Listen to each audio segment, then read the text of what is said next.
இலாஹ இல்லல்லாஹ் முஹம்மதுர் ரசூலுல்லாஹ். பிஸ்மில்லாஹ்.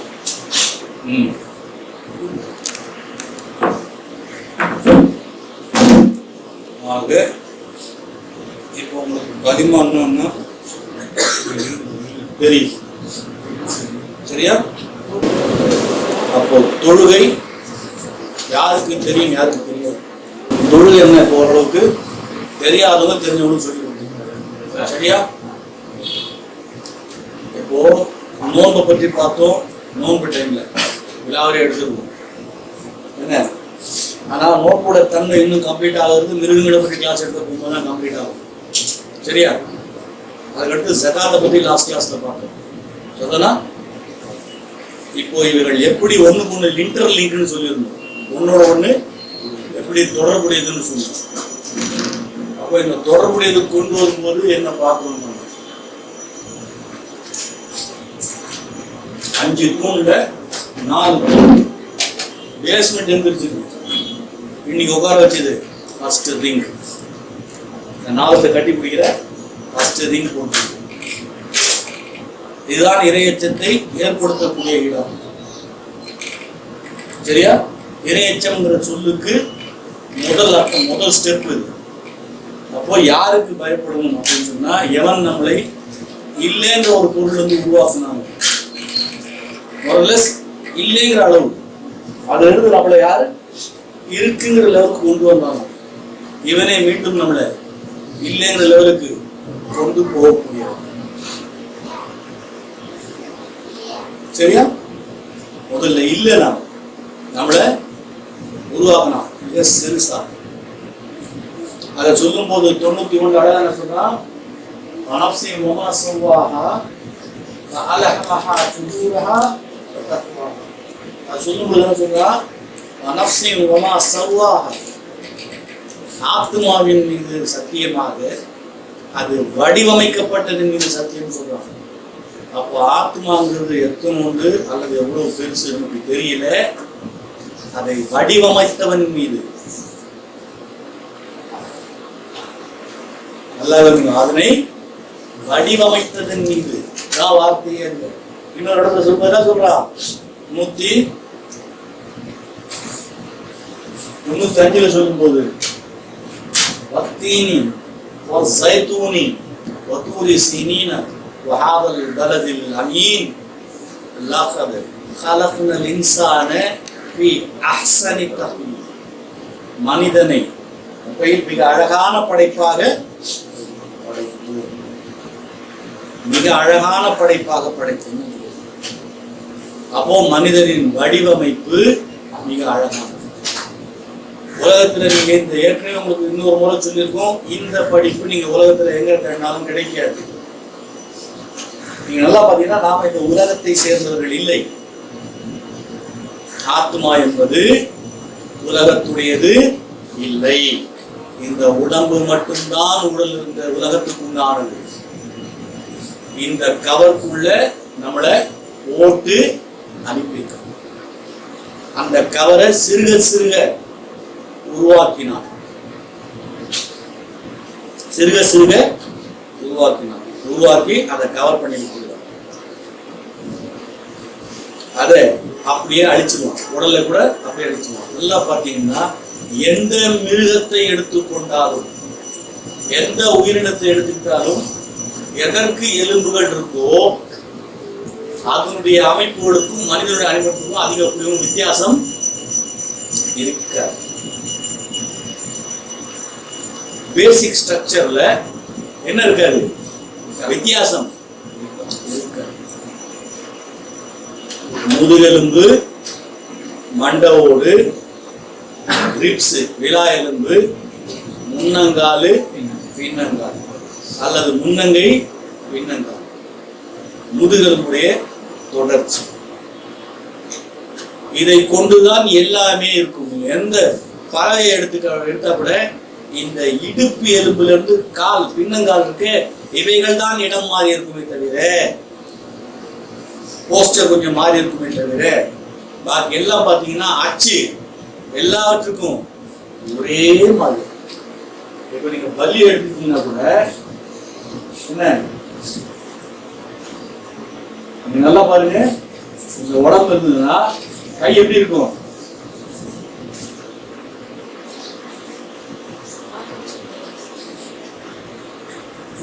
பாத்துறீங்களா? இந்த கை பாத்தீங்கன்னா கரெக்டா. நீங்க எந்த மிருகத்தை எடுத்தாலும் இது ஆப்போசிட் சைடு.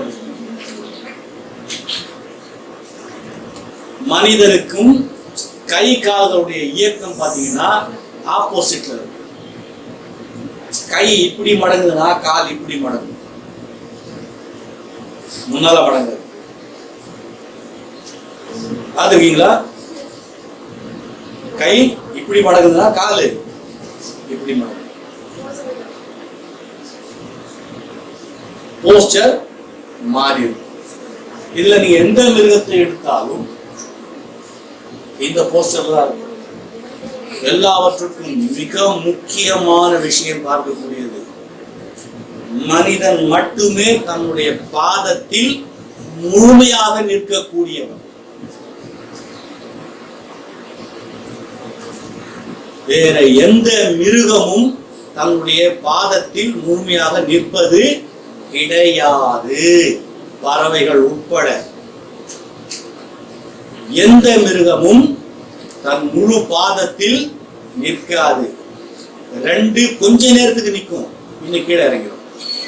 ஒன்று கரடி, இரண்டாவது குரங்கு. கொஞ்ச நேரத்துக்கு பாதத்தில் நிற்கும், ஆனா அதிகபட்சம் 4 காலில் தான் இருக்கும். இரண்டாவது முழு பாதத்தில் நிற்காது. முழு பாதத்தில் எந்த மிருகமும் நிற்பதில்லை. நிற்பது எல்லாம் டோ, இதுலதான் நிற்கும். அவருடைய குதிகால்கள் எல்லாமே மேலதான் இருக்கும். எல்லா மிருகத்திற்கும் குதிகால் மேல இருக்கும். மனிதனுக்கு மட்டும்தான் குதிகால் கீழப்படும். வேற எந்த மிருகத்துக்கும் குதிகால் கீழே படவே படாது. குதிகால்ங்கிறது ஏடி மேலதான். இதுதான் மிருகத்தின் அடிப்படை குணம். ஒரு மனிதன் நிற்கிறான்னு சொன்னா இந்த கால், புரியுதா? இது எந்த போஸ்டர் இருக்கோ இதுதான் மிருகத்தோட போஸ்டர். இப்போ ஆடு மாடு எதை எடுத்தாலும் சரி, இந்த பின்னங்கால் பாத்தீங்கன்னா இப்படி இப்படி இருக்கும். சரிதானா? புலின்னா இப்படி இருக்கும், புரியுதா? மொஃபாயிரும். இதே நாயின் எடுத்தீங்கன்னா கூட இப்படி இருக்கும். சரிதானா? இப்படி இருக்கும். மாடு எடுத்தீங்கன்னா கூட இப்படி இருக்கும். இப்படி என்னது குழம்பு ரெண்டா கலந்துருக்கும். ஆக்சுவலி இந்த எலும்பு இருக்குல்ல, இதுதான் குதிகால். அவருடைய ஏடி எது? இந்த பின்னால வருது இல்ல, அதுதான் இது. இது மொத்தமே அதனுடைய இந்த பாதத்தின் நீளம். முன்னால என்ன இருக்கோ அது விரல்கள் அமைப்பு. எந்த மிருகமாக இருந்தாலும் சரி, எந்த மிருகமாக இருந்தாலும் சரி, அதனுடைய குதிகால நிக்காது. இப்போ லெக் பீஸ் சாப்பிட்டீங்க. என்ன லெக் பீஸ்? கோழி.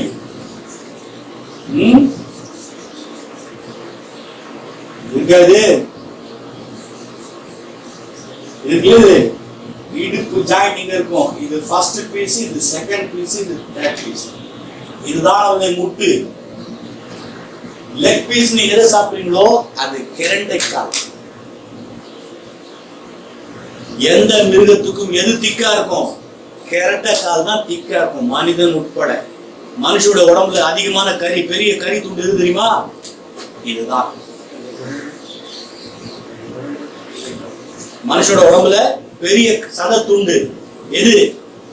இதுதான். இது கிடையாது. இதெல்லாம் நார்கள் தான். பெரிய சத துண்டு எது? இதுதான். எது? பிண்லின்னு சொல்லுவாங்கல்ல, அதுதான். கோழிக்கும் கரெக்டா பாத்தீங்கன்னா அதுதான். சரியா? காலை மடக்கி பாத்தீங்கன்னா தெரியும் அந்த முட்டு. மாடுகளுக்கும் அதுதான் முட்டு. எது நான் நீங்க தொட பீஸ் நினைச்சீங்கன்னா அது தொட பீஸ் இல்லை, ஆக்சுவலி கெண்டக்கால். அவனோட பின்னால் நிற்கக்கூடிய அந்த இடம் ஆட்டுக்கு இந்த இடத்துல உரிச்சு மாட்டுவாங்க, பாத்துருக்கீங்களா? பாயா இது கட் பண்ணி கரெக்டா புரிஞ்சிருக்கும். இதை கட் பண்ணி எடுத்துட்டு மாட்டுறது எங்க மாட்டுவாங்க? இங்க இருக்க நரம்புல தான் மாட்டுவாங்க, பாத்துருக்கீங்களா? அது வேற எந்த நரம்பும் இல்லை. இந்த நரம்பு, எந்த நரம்பு? இங்க இருக்கிற நரம்பு, அந்த நரம்பு தான் இங்க வர்றது.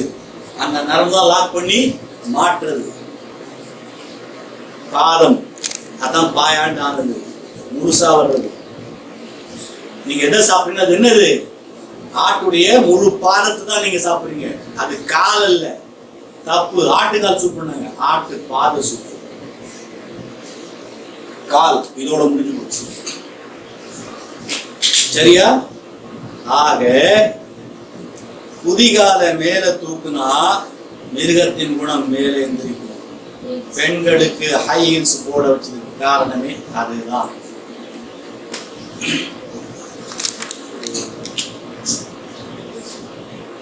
பெண்களுக்கு ஹை ஹீல்ஸ் போட வச்சதுக்கு காரணம் என்ன? அதுக்குத்தான். அது ஏற ஏற ஏற பெண்ணுக்கு மிருக குணம்.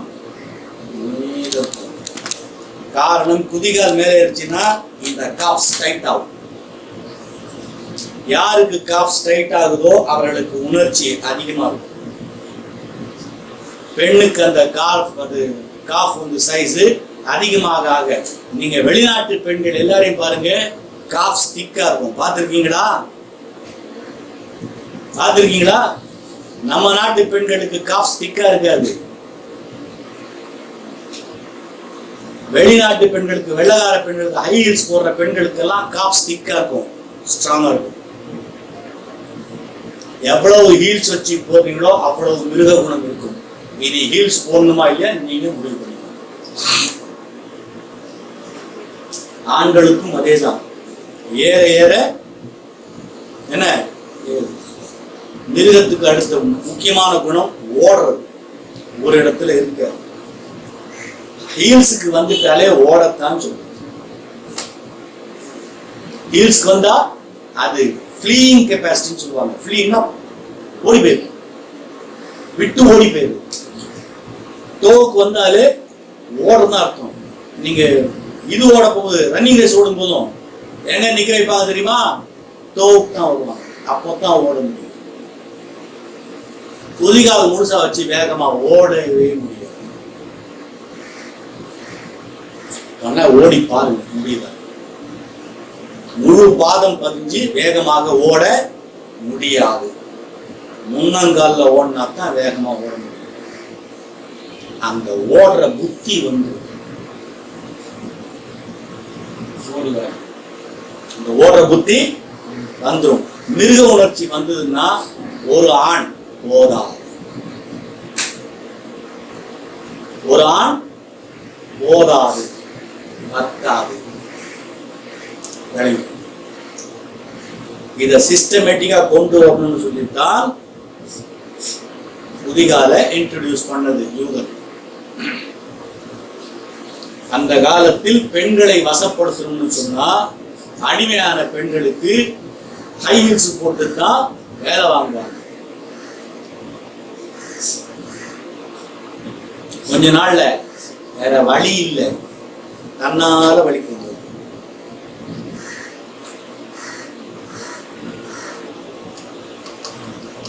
புரியுதா? தன்னால வழிக்கு வந்தாங்க. பாதம் சிறுத்து போச்சுன்னு சொன்னா, பாதம் சிறுத்தால் பெண் அடிமைப்படுவார். அதுக்காகத்தான் சீனாவில சின்ன கம்மியா போகுது. சின்ன பாதம் வந்ததுன்னா பெண் எங்கேயும் போக மாட்டான், தப்பிச்சு போக முடியாது. அதுக்காக என்ன பண்ணுவாங்கன்னா சீனாவில பெண்களுக்கு இரும்பாலான ஷூவை போட்டு பாதத்தை சிறுசா இருப்பாங்க. நீங்க நல்லா பாருங்க, இது அதிக நீளமாக இருக்கக்கூடிய எல்லா மிருகமும் வேகமாக ஓடக்கூடியது.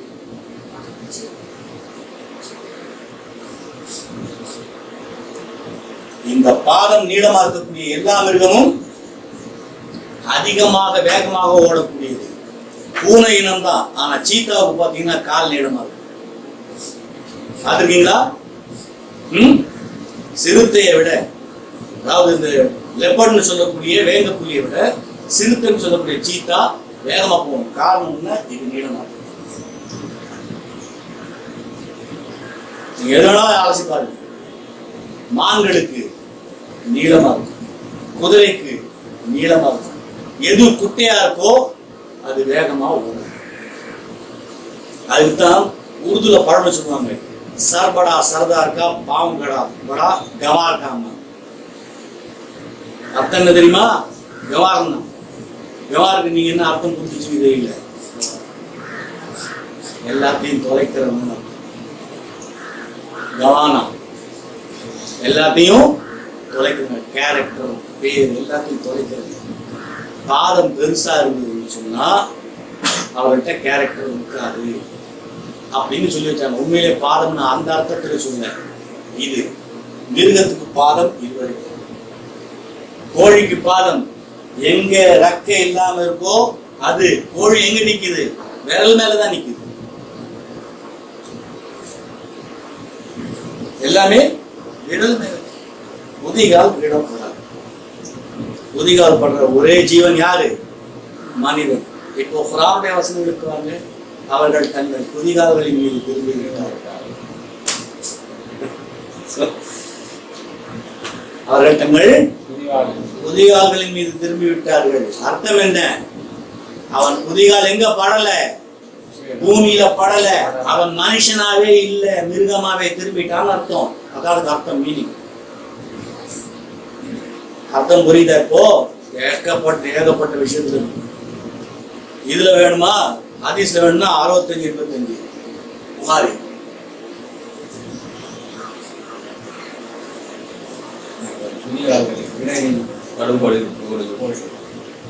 புரியுதா? இது மிருகத்தோட அடிப்படை முதல் விஷயம். இது குதிகால் தரையில் படாது. எல்லா மிருகமும் தன்னுடைய தோல நடக்குது. எல்லாமே தன்னுடைய முன்னங்கால நடக்குது. முன்னால வைக்கிறதும் விரல்கள் தான் இருக்கும், முழு கை பதியாது. பாத்தீங்களா? முழு கை முன்னால வச்சு போறதும் முழுசா இருக்காது. இங்க இது ஏப்பு நடந்து போறத பாத்திருக்கீங்களா? குரங்கு எப்படி? இப்படி வச்சுதான் நடந்து போகும், இப்படி வச்சு போகாது. விரல்களின் மேல்தான் எல்லாமே கலாம். முழு உடம்பை தாங்காது. எப்போ குதிகால் படுதோ முதுகெலும்பு நிமிரும்.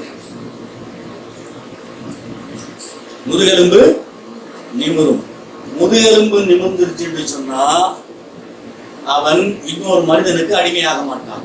தலை நிமிர்ந்து வாழ்றதுன்னு ஒரு வார்த்தை இருக்கு தெரியுமா? தலை நிமிர்ந்து வாழ்றது என்ன அர்த்தம்? முதுகெலும்பு நிமிர்ந்தா தான் தலை நிமிரும். சரியா? யாருக்கு முதுகெலும்பு நிமிரலையோ அவன் மிருகத்தின் குணத்துல அடிமைப்பட்டு தான் இருப்பான். அவன் அடிமைப்படுத்துறது ரொம்ப சீக்கிரம். ஏதேனும் ஒரு காரியத்தை வச்சு அவன் அடிமைப்படுத்துறது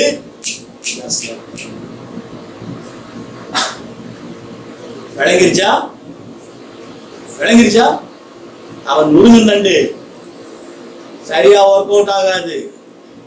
அவன் அடிமை குணத்துல தான் இருப்பான். அவன் மிருகத்தின் குணத்துல ரொம்ப சீக்கிரமான கையில் எடுக்கிறான். இரண்டாவது பாயிண்ட், முதுகெலும்பு வளைஞ்சி அல்லது குதிகால் மேல எழுந்திருச்சுன்னு சொன்னா காது ஷார்ப்பா கேட்கும்.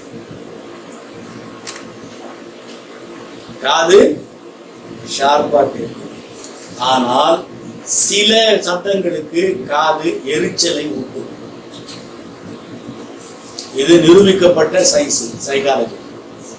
இதை பற்றி நோட் பண்ணி வச்சுக்கோங்க. எக்ஸ்ட்ரா கிளாஸ்ல வரும்போது அது எங்க போய் நிக்குதுன்னு சொல்லுங்க. என்ன எது முதுகுன்றது ஸ்ட்ரைட்டா, அதாவது குதிகால் மேல எழுந்திருச்சதுன்னா காது ரொம்ப ஷார்ப்பா இருக்கும். சரியா? குதிகால். இரண்டாவது, நகங்கள் எதற்கு அடங்கி இருக்கோ அவைகள் பார்வை இருக்கும் தெளிவா இருக்கும். நகம் எதுக்கு வெளிப்படையா இருக்கோ பார்வை மந்தமா இருக்கும்.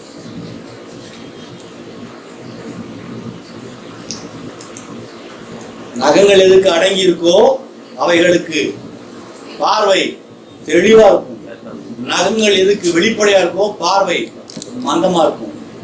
புலி கேட்டகரி மொத்தத்துக்கும் நகம் உள்ள இருக்கும். ஆனா ராத்திரில 6 மடங்கு ஜாஸ்தி இருக்கு பார்வை. மற்ற மிருகங்களை காட்டிலும் 6 மடங்கு ஜாஸ்தி. நகம் வெளியில் இருக்கக்கூடிய எல்லா மிருகம் குழம்பு தான் நகம் தான். ஆட்டில் இருக்கிற குழம்பு கூறுன்னு சொல்லுவாங்களே அதெல்லாம் நகம் தான். அது இருக்கிறது எல்லாம் ராத்திரில பார்வை சரியா போய் தெரியாது. ஆடு மாடுகளுக்கு ராத்திரில கண் அவ்வளவு தெரியாது. எந்த மிருகத்துக்கு நகம் உள்ளடங்கி இருக்கோ கண்ட்ரோல்ல இருக்கோ அதுக்கு பார்வை ரொம்ப தெளிவா இருக்கும். நகத்தில் அழுக்கு சேராம இருந்தால் பார்வை தெளிவா இருக்கும். அதுக்காகத்தான் இஸ்லாம்ல நகத்தை வளர்க்க தடை செய்யப்பட்டிருக்கு, சுத்தம் செய்ய சொல்லி காரணம். நகத்துல அழுக்கு ஏறினா பார்வை மங்கும். பார்வை மங்கும். புதிகால் மேல இருந்துச்சுன்னா ரொம்ப சீக்கிரம் எந்த ஒரு விஷயத்துக்கும் அடிமையாகும். மிருக குணம் மேலோங்கி இருக்கும். சரியா? எந்த மனுஷனுக்கு காது கண்ணு ஷார்ப்பா இருக்கு, நல்லா காது கேட்குது, நல்லா பார்வை தெளி படிச்சுட்டு இருக்குன்னு வைங்க, அவன் மார்க்கத்தில் இருந்தால் உண்மையிலே அவன் அவுலியா சிபத்தில் இருக்கான். இல்லைன்னா பக்கா மிருகமா இருக்கும், வேட்டையாடக்கூடியவன், யாரையும் விட்டு வைக்கணும். நீங்க நல்லா பாருங்க, பக்கா கிரிமினலுக்கு 6th சென்ஸ் பக்கா வேலை செய்யும். அடுத்து என்ன நடக்க போகுது ரொம்ப சீக்கிரம் யோசிச்சுக்கணும். சின்ன சத்தமும் ஷார்ப்பா கேட்கும், சின்ன அசைவும் ஷார்ப்பா. பாக்குறீங்களா? கிரிமினல்ஸ் ரொம்ப ஷார்ப்பா இருக்கும். காதும் கண்ணும் தெளிவா இருக்கும். காதும் கண்ணும் தெளிவா. இது மிருகத்துக்குண்டான பேசிக் போட்டு. ஏன்னா இதுக்கு பிறகுதான் மிருகத்தை பற்றி என்ன எக்ஸ்பான்ஷன் மேல இருக்கும். இப்போ உங்களுக்கு ஃபர்ஸ்ட் ரிங் போட்டிருக்கு, என்ன இருக்கு இப்போ பின்னர் பழைய இடத்துக்கு வாங்க. இப்போ மிருகங்களை பற்றி சொல்ல போகும்போது ஒரு சாதாரணமா வீட்டில் கோழி வளர்த்துட்டு இருக்கீங்க, தீனியை போடுங்க, வேடிக்கை பாருங்க என்ன ஆகுது. சாப்பாடு விழுந்த உடனே சில கோழிகள் மற்ற கோழிகளை அடிச்சு வரைக்கும், சிலது அடி வாங்கிட்டு சாப்பிடும், சிலது கிட்டே நெருங்காது, சிலது மாத்திரம் 2 இடத்துல போடுங்க. இங்க சாப்பிட்டு இருக்கோம், அடி வாங்க அங்கே போனா இங்க விட்டு அங்க போய் அதை துரத்துட்டு அதை சாப்பிடும். அது இங்க வந்தா பின்ன இங்க வரும். பார்த்துருக்கீங்களா? சாப்பிட விடாது. அதுவும் வேணும், இதுவும் வேணும். இறைக்காக எல்லாமே சண்டை போட்டுக்கணும். ஒத்துமையா இருந்து வேட்டையாடக்கூடிய மிருகங்கள் அப்படி எடுத்தா காட்டு நாய்கள், ஓநாய், கைனோ, கழுதப்புலி, சிங்கம், இதெல்லாம் கும்பலா இருந்து வேட்டையாடக்கூடிய. வேட்டையாடுற வரைக்கும் தான் கும்பல். அடிப்பட்டு சாப்பாடு வந்துன்னா ஒண்ணு கடிச்சிக்கும். பார்த்துருக்கீங்களா? அதிக துண்டு எனக்கு தான் வேணும், பெரும் துண்டு எனக்கு தான் வேணும், நான் சாப்பிட்ட பிறகுதான் நீ சாப்பிடு. பலகீனமா இருக்குது தூரமா, பலகீனமா இருக்கிறது தூரமா இருக்கும். பலம் இருக்கிறது மட்டும்தான் பிடிங்கி திங்கும். அந்த நேரத்துல அம்மா புள்ள கும்பல்ல இருக்கிறது எல்லாம் கிடையாது. சாப்பாடு முன்னால வந்துருச்சு, இறை தனக்குன்னு சொன்னா கொஞ்சம் கூட அதுல மாறுதல் இருக்காது. இந்த மிருக குணத்திலிருந்து அப்படியே மனுஷனை சுத்தப்படுத்துறது தான் ஜகாத். அப்படியே தூக்கி போடுறது. அங்க யாருக்கு கொடுக்க சொல்லி இருக்கு? யார் சமுதாயத்தில் பலகீனனோ சமுதாயத்துல யாரு ரொம்ப வீக்கோ அவனுக்கு நீ கொண்டு போய் கொடு. அவன் கையேந்திரது இல்லை, நீ போய் கொண்டு போய். மிருக குணத்திற்கு அப்படியே நேர் ஆப்போசிட் குணத்தை கொண்டு வருது மனுஷனுக்குள்ளார. விளங்குதா? இங்க என்ன ஒன்னா சேர்ந்து வேட்டையாடின மிருகமே சாப்பாடு என்ன பண்ணுது? சண்டை போட்டு தனக்கு அதிக பங்கு எடுத்துது. ஆண் என்ன பண்ணும்? முழு பெரிய துண்டு எடுத்துட்டு ஓடி போயிடும் சிங்கம். அதுதான் லயன் ஷேர்னு சொல்லுவாங்க. பெருசா என்ன இருக்கோ அதை எடுத்து ஓடி போயிடும். மற்ற பெண்கள் பெண் சிங்கம் சாப்பிடுறதுன்னா குட்டிகளும் ரொம்ப பலகீனமா இருக்கிறதெல்லாம் தள்ளி நிற்கும். ஆனா இங்க இஸ்லாம்ல என்ன சொல்லுது? இதுதான் இந்த மிருக வாழ்க்கையை தான் மற்ற எல்லாருமே வாழ்றாங்க. விளங்குதா? மனித ரூபத்துல இஸ்லாம் என்ன சொல்லுது? இருக்கிறதுலயே எவன் பலகீனமானவனோ அனாதை, அவனுக்கு யாருமே கிடையாது. சரியா? அனாதையான ஒரு மிருகத்தை மற்ற மிருகங்கள் சேர்த்துக்க. சரியா? சேர்த்துக்காது. இதுல கொஞ்சம் விதிவிலக்கு. சிங்கம், சிங்கத்தை எந்த தாய் ஈன்றெடுத்ததோ, எந்த பெண் சிங்கம் ஒரு குட்டியை ஈன்றெடுத்ததோ அந்த பெண் சிங்கம் சித்து போயிட்டா கூட அந்த குட்டி மற்ற தாய்கள் கிட்ட பால் குடிச்சு வளர்ந்து தன்னுடைய கும்பலை பாதுகாத்துக்கும். சாப்பாடு சாப்பிடும்போது சண்டை போட்டுக்கணும், ஆனாலும் பாதுகாப்புன்னு வரும்பொழுது கொடுத்து பாதுகாத்துக்கணும். அதான் சிங்கம் மற்ற மிருகத்திலிருந்து வேறுபட்டது. ராஜான்னு சொன்னதுக்கு சில குவாலிட்டிஸ் இருக்கு. அதுல ஒரு குவாலிட்டி, ஒரு கும்பல்ல ஒரு சிங்க கூட்டத்துல 4 பெண் சிங்கம் 5 பெண் சிங்கம் இருக்கு, இல்ல 4-5 பெண் சிங்கம் குட்டி போட்டுருக்குன்னா எதனுடைய குட்டியும் எந்த தாய்கிட்டையும் பால் குடிக்கலாம், தடுப்பு இல்லை, கொடுத்தோம். ஏன்னா அதுக்கு என்ன தேவை? தன்னுடைய இனத்தை பாதுகாக்கணுங்கிற எண்ணம் ரொம்ப ஜாஸ்தி. எதுக்கு? சிங்கத்துக்கு. அதனாலதான் அது காட்டுக்கு ராஜான்னு சொல்லிட்டு, மிருகத்துல ராஜான்னு சொல்றது காரணம் தான் இனத்தை அழிய விட அக்கறை உண்டு. ஆணுக்கு இல்ல, பெண்ணுக்கு அக்கறை உண்டு. நல்லா கவனிக்கணும். யாருக்கு அக்கறை உண்டு? பெண்ணுக்கு அக்கறை உண்டு. ஆணுக்கு வேற விதமான அக்கறை உண்டு. ஒரு சிங்க கூட்டத்துல ஒரு வயசான ஆண் சிங்கம் இருக்குன்னா வெளியில இருந்து 2 ஆண் சிங்கம் வருதுன்னா அந்த ஆண் சிங்கத்தை அடிச்சு துரத்துவோ இல்லை அப்படியே ஓட விட்டுறதோ முடிஞ்ச உடனே திரும்பி பார்க்கும். பெண் சிங்கங்களுக்கு குட்டிகள் இருக்குன்னு சொன்னா அந்த குட்டிகளை ஈவிரக்கம் இல்லாம கொண்டுடும் வர்ற ஆண் சிங்கம். ஏற்கனவே இருந்த ஆண் சிங்கத்துக்கு பிறந்த குட்டிகளை ஈவிரக்கம் இல்லாம கொண்டுடும். அப்போதான் இந்த பெண் சிங்கங்கள் இது கிட்ட வரும். அது வயசு வராது, 2 வருஷம் ஆக வரைக்கும் வராது. அப்போ அந்த பெண் சிங்கம் தன்கிட்ட வரணும்னா இந்த குட்டிகளை சாவடிச்சு பிறகு தனக்கு பிறக்கக்கூடிய குட்டிகளுக்கு ரொம்ப நல்ல தகப்பனா இருக்கும், சின்சியர் ஃபாதர். ஆனா ஏற்கனவே என்னோட குட்டிக்கு மோசமான எதிரி, ஏற்கனவே இந்த சிங்கத்தோட குட்டிகளுக்கு மோசமான எதிரி, தன் குட்டிகளுக்கு ரொம்ப டெடிகேட்டட் ஃபாதர். மிருகங்கள்ல ஆனார். பெண் சிங்கங்களுக்கு என்ன? யாருடைய குட்டியாக இருந்தாலும் தன் இனம் வாழணும். விளங்குதா அர்த்தம் எங்க போகுதுன்னு? இது சிங்கத்துக்கிட்ட கூடிய பிளஸ் மைனஸ். இதைத்தான் இஸ்லாம் ட்ரிம் பண்ணி கையில கொடுத்திருக்கு. ஒரு ஆணுக்கு 4 பெண்கள் இருந்தாலும் கணவனின் குழந்தைகளை தான் சொல்லியிருக்கு. சொத்துக்களை பாதுகாக்க சொல்லும் போது ஞாபகம் இருக்கா? பெண் 3 காரியங்களை செஞ்சா போறோம், சொர்க்கம் அவளுக்காக காத்து இருக்குன்னு சொன்ன ஞாபகம் இருக்கா? ஞாபகம் இருக்கா? மறந்துட்டீங்களா? 1, தன்னை பாதுகாத்துக் கொண்டு தன் கணவனுக்கு துரோகம் செய்யாம இருக்கணும். முதல் காரியம். களிமா ஓதி ஈமானோட இருக்குது ஆண் பெண் 2 பேருக்குமே பொதுவான இது ஷரத்து. ஈமான் சொர்க்கமே கிடையாது, முடிஞ்சு போச்சு. அப்போ ஈமான் இருக்கு. அதுக்கப்புறம் அவர் செய்ய வேண்டிய காரியங்கள் 3 தான். 1, தன்னை பாதுகாத்து தன் சுத்தத்தை பாதுகாத்துக்கிட்டு தன் கணவனுக்கு துரோகம் செய்யாம இருக்கு 1. 2வது, தன் கணவனின் குழந்தைகள் அவருடைய சொத்து இவைகளை பாதுகாக்க வேண்டியது. 3வது, கணவனுக்கு யாருக்கு விருப்பம் இல்லையோ அவனை வாசப்படியில ஏத்தாம இருக்கிறது. இங்க வார்த்தை இருக்கு, கணவனின் குழந்தைகள் தான் சொல்லப்பட்டிருக்கு, தன் குழந்தைன்னு சொல்லப்படல.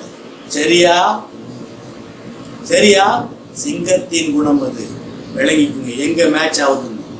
சும்மா சிங்கத்தை பார்த்துட்டு நாங்களும் சிங்கத்தை பார்த்தோம், நீங்க சிங்கத்தை பார்க்க சொன்னீங்க, என்ன ஆச்சு? அது வேட்டையாடு பார்க்குது, இவ்வளவுதானே?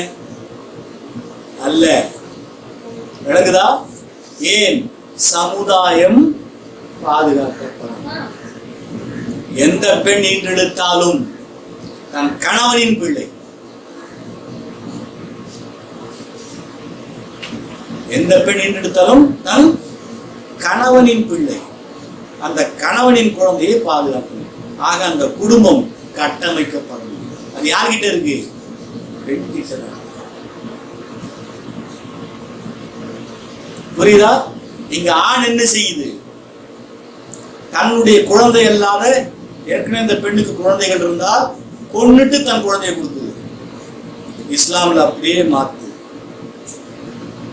ஒரு பெண்ணுக்கு வாழ்க்கை கொடுக்கறதே அவள் குழந்தைகளோடு அவள் தப்பு செய்யக்கூடாதுங்கிறது.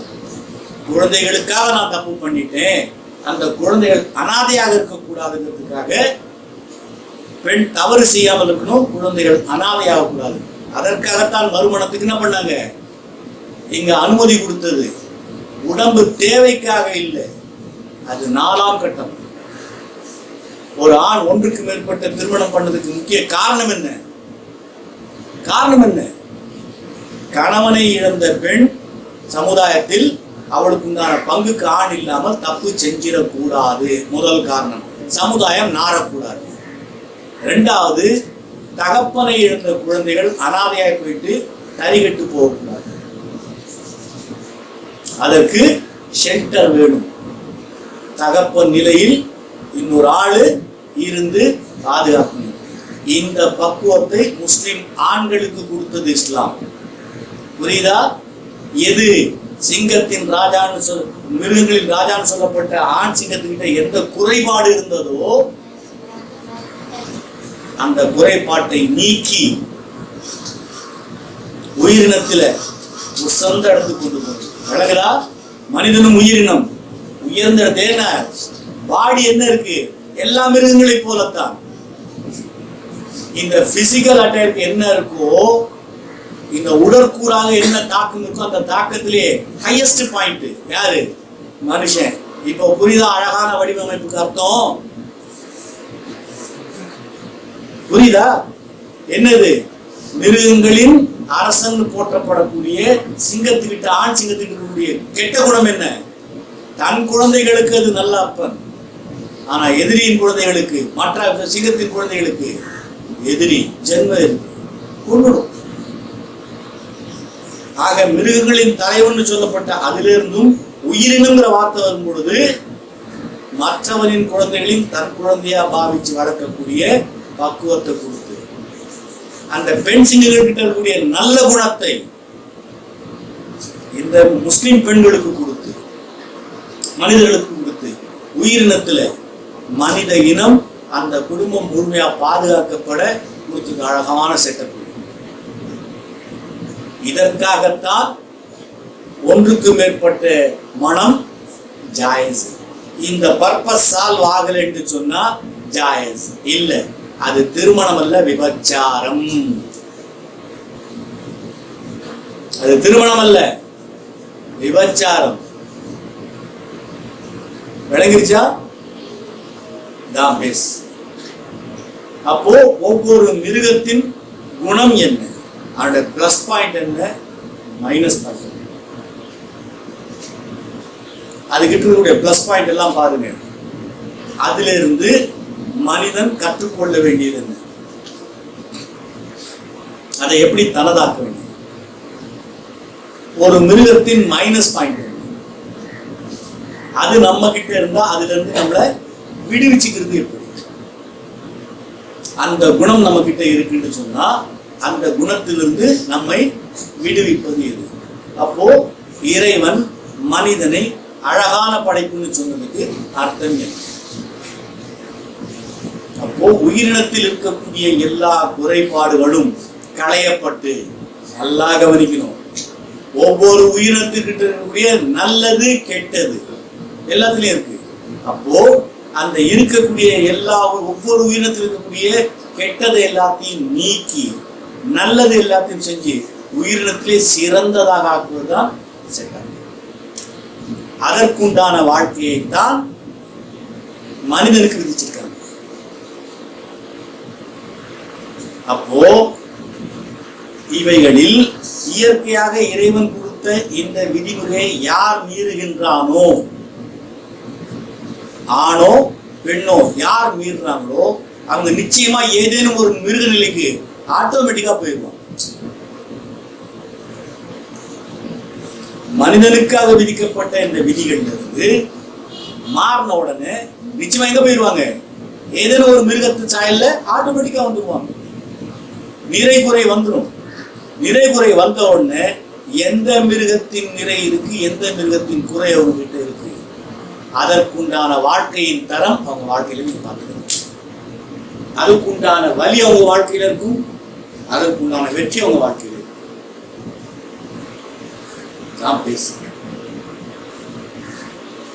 இன்னைக்கு கேட்கிறாங்க சுதந்திரமா இருக்கணும்.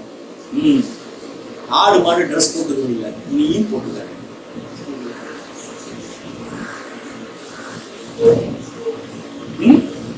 போட்டுக்க, அவுத்து போட்டு போ, வேண்டான்னு சொல்ல. ஆனா மனுஷன் சொல்லு சிம்பிளா. எந்த குரங்கு ஜீன்ஸ் போட்டு போகுது, எந்த பொண்ணு புகா போட்டு போகுது? இல்ல. அப்போ போட சொன்னாங்கன்னு வர போகும்போது எந்த சிம்பன்சி போயிட்டு கம்ப்யூட்டர் முன்னால உட்காந்துக்கிட்டு ஐடி ஃபீல்ட்ல வேலை செய்யுது? ஆனா பண்ணுது. ஆனா சிம்பன்சிங்க தான் இன்னைக்கு ஐடி ஃபீல்ட்ல வேலை செய்யுது. ஏன்னா இருக்கிற மிருகத்துல மிக அசிங்கமான மிருகம் எது தெரியுமா? சிம்பன்சி. அசிங்கமான மிருகம்.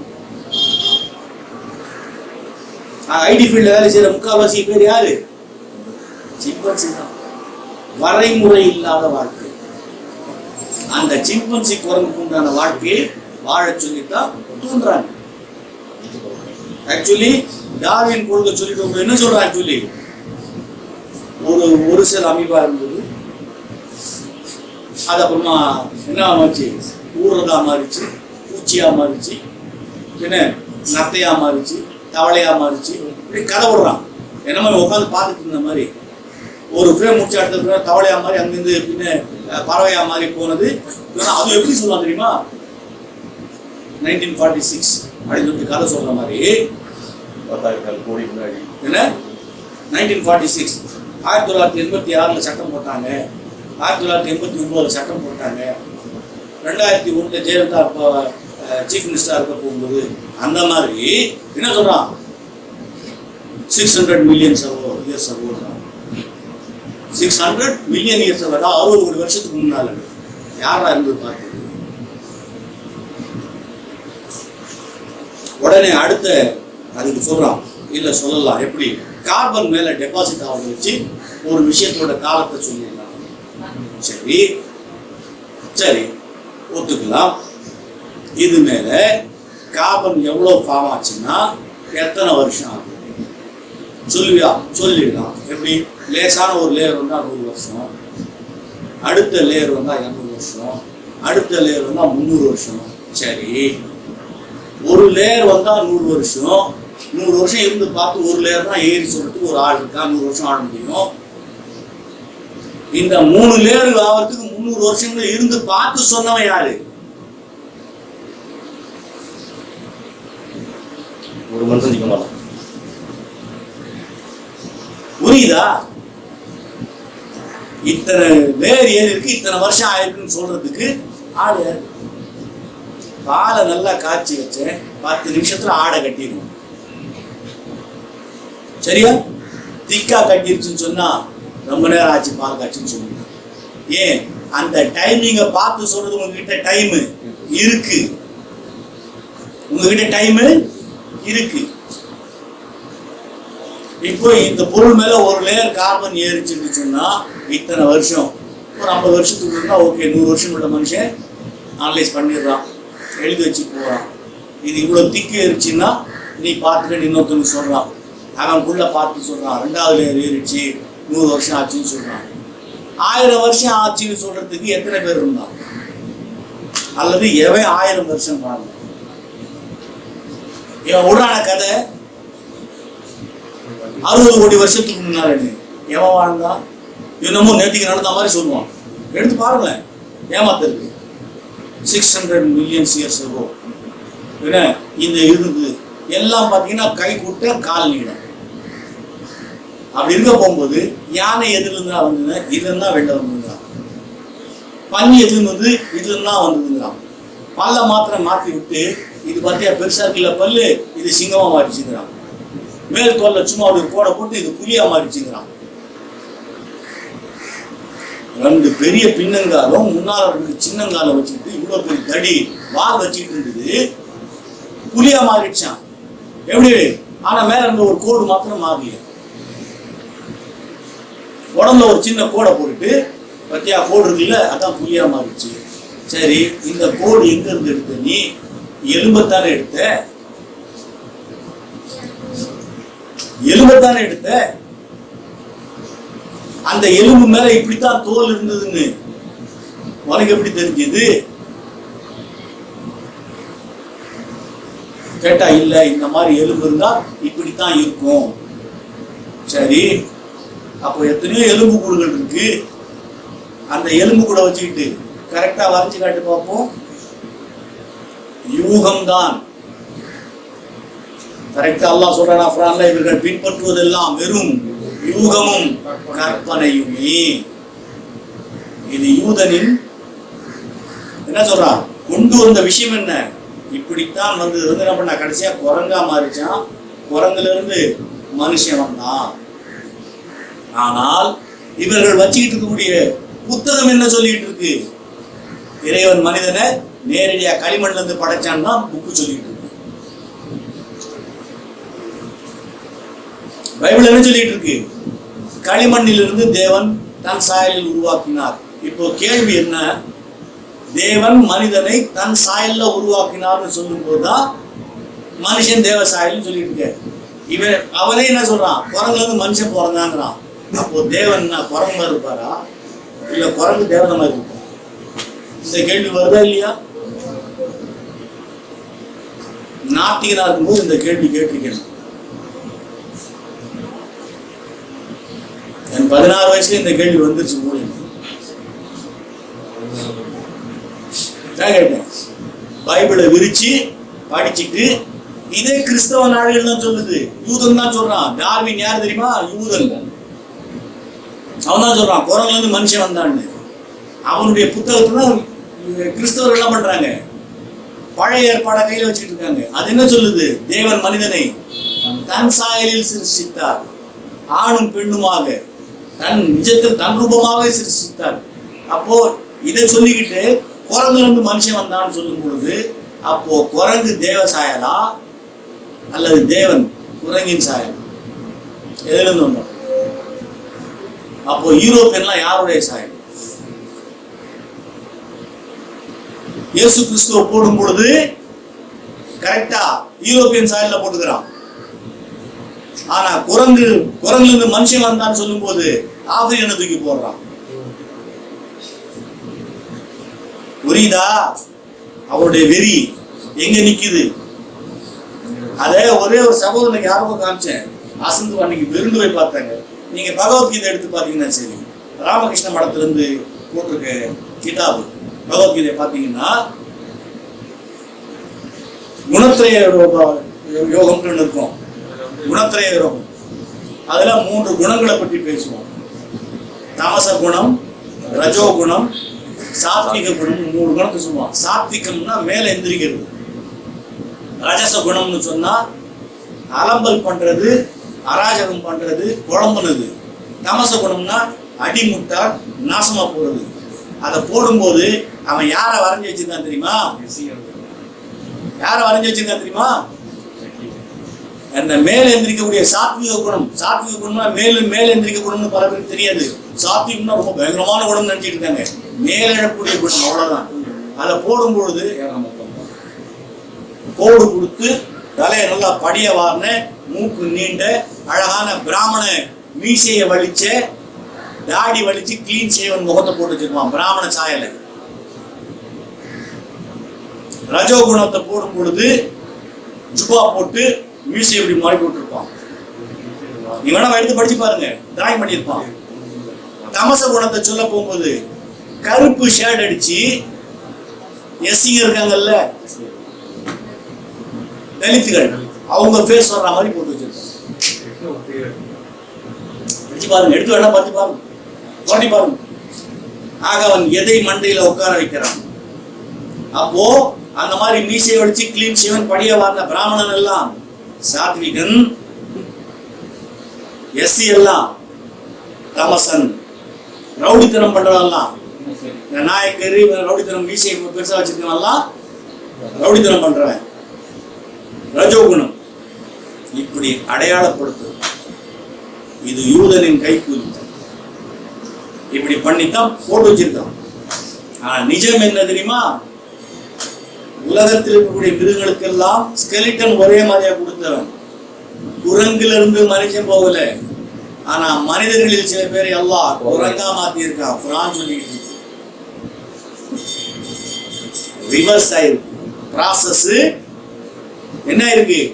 மனிதர்களுக்கு சில பேர் என்ன மாத்தினா குரங்கா மாத்தினா, சிறுமை அடைய செய்தோம். ஆக அந்த குரங்கின் ஈன புத்தி அவர்கிட்ட வந்து சிறுமை அடைஞ்சிருப்பான். அவர்களின் சந்ததிகளை நாம் இன்னைக்கு விட்டு வச்சிருக்கோம். இருக்கத்தானே செய்யும். எவையெல்லாம் அசிங்கம் பிடிச்சி நடந்துட்டானோ அவருடைய சந்ததிகள் தானே இந்த குரங்கா மாறினவர்களுடைய சந்ததிகள் தான். குரங்கு புத்தி உள்ள அத்தனை பேருமே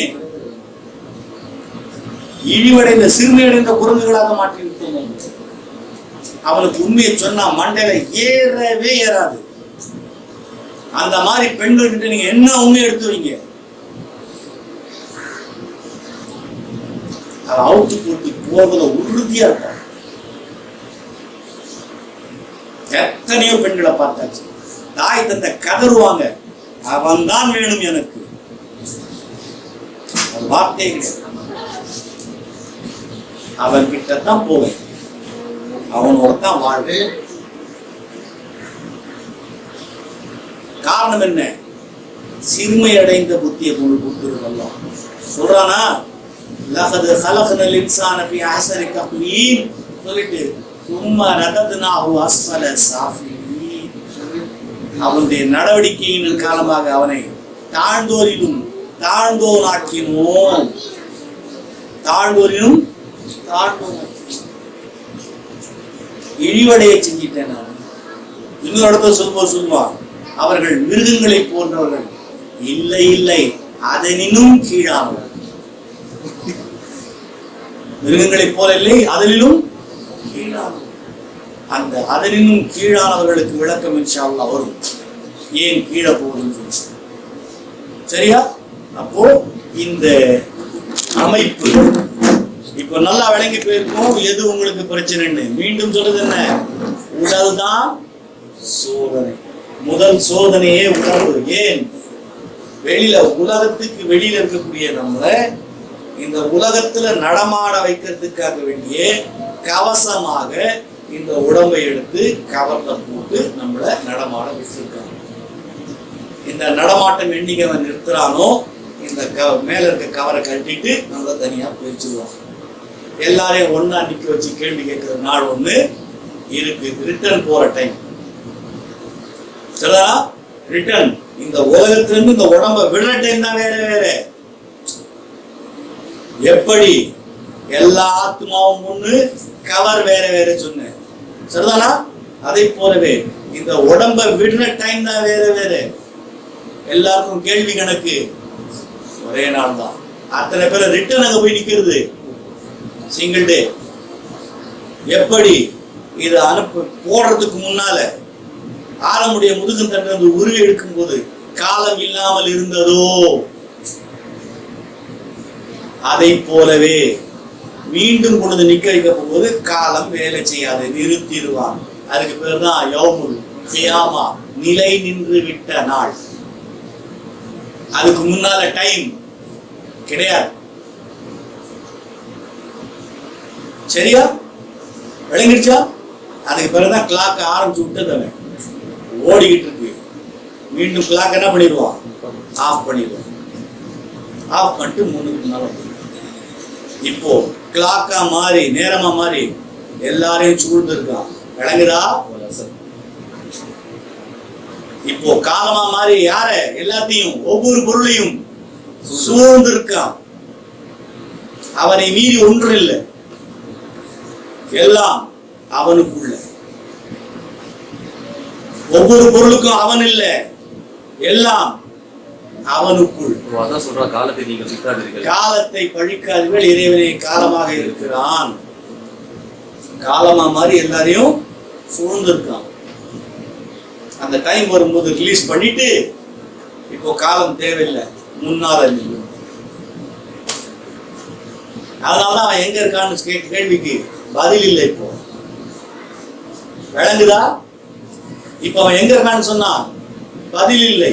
நீங்கள் கிழக்கு நோக்கி திரும்புவதாலும் மேற்கு நோக்கி திரும்புவதாலும் எந்த பிரயோஜனம் இல்லை. நீங்கள் எந்த திசை நோக்கினாலும் இறைவனின் அத்தாட்சி முகம்தான் இருக்குன்னு சொல்றாங்க குர்ஆன்ல. அர்த்தம் என்ன?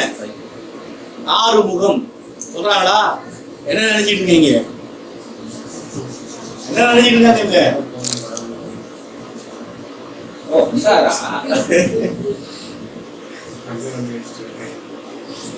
என்ன 6 முகம்? 6 dimensions. என்னது? 6 பக்கம். 1 பக்கம், 2 பக்கம், 3 பக்கம், 4 பக்கம், 5, 6 முடிஞ்சு போச்சு. பொட்டலம் கட்டிட்டான்னு அர்த்தம். விளங்குதா? முன்னால பின்னால வலது பக்கம் இடது பக்கம் சொல்லிட்டானா? மேல கீழே லாக் பண்ணிட்டான். ஆக நீங்க பொட்டலம் கட்டப்பட்டிருக்கீங்க, எங்கேயும் தப்பிக்க முடியாது. அவர்கள் எங்கே வெறுண்டு ஓடுகிறார்கள்? நம்மிடமே மீட்கப்படுவார்கள். அர்த்தம் புரியுதா? அவனை தப்பிச்சு அவனை விட்டு எங்கேயும் தப்பிச்சு போக முடியாது. இதுதான் 6 முகம். முகம்னா ஃபேஸ். ஃபேஸ்னா இந்த ஃபேஸ் நினைச்சிட்டு இருக்காங்க, பக்கம். எந்த பக்கம் போனாலும் அவன் தான் இருக்கான். பொட்டலம் கட்டிட்டான். ஆக நமக்குள்ள இல்ல அவன், அவன் பிடிக்குள் நாம். தூணிலும் இருப்பான், துரும்பிலும் இருப்பானா? உச்சாரி பேசுறது. தூண் எந்த சைஸ், துரும்பு எந்த சைஸ். அப்ப அதுக்குள்ள இருக்கணும்னா அவன் எவ்வளவு சைஸ் இருக்கணும்? சைத்தான் நசிக்கிற மாட்டாங்க. சின்ன வயசுல ஒரு படம் பார்த்தேன், இங்கிலீஷ் படம். வாங்கி வாங்கி பார்த்த படம். அதுல பிசாசா மாறுவான்.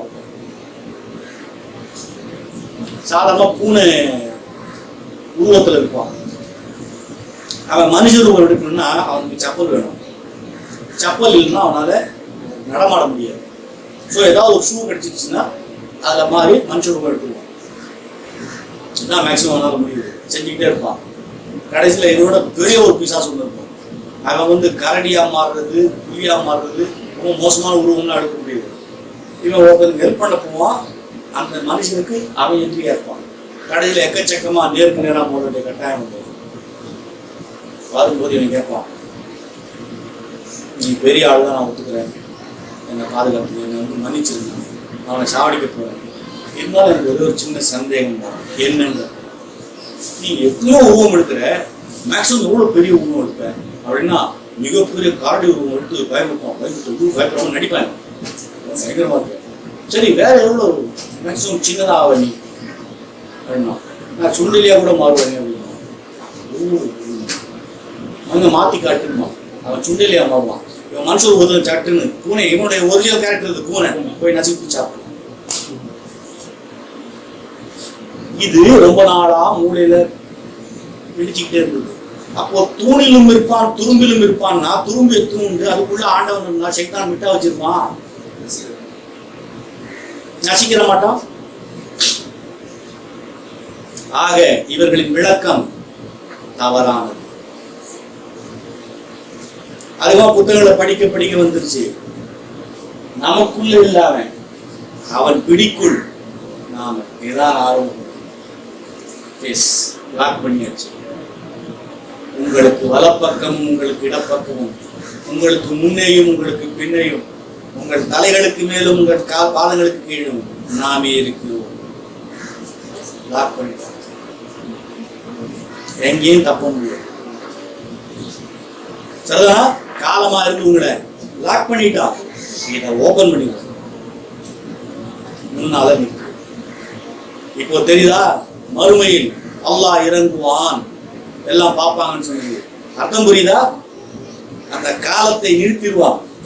காலமா இருக்கிறது எல்லாமே வந்து ஒட்டு மொத்தமாயிட்டு அவன் முன்னால உட்காருவான், அவனுக்கு முன்னால்.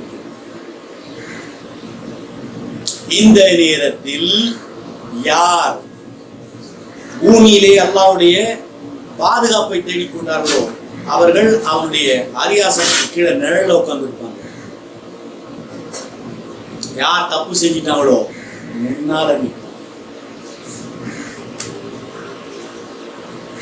இப்போ அல்லாஹ்வுக்கு முன்னால நாம நிக்கணுமா?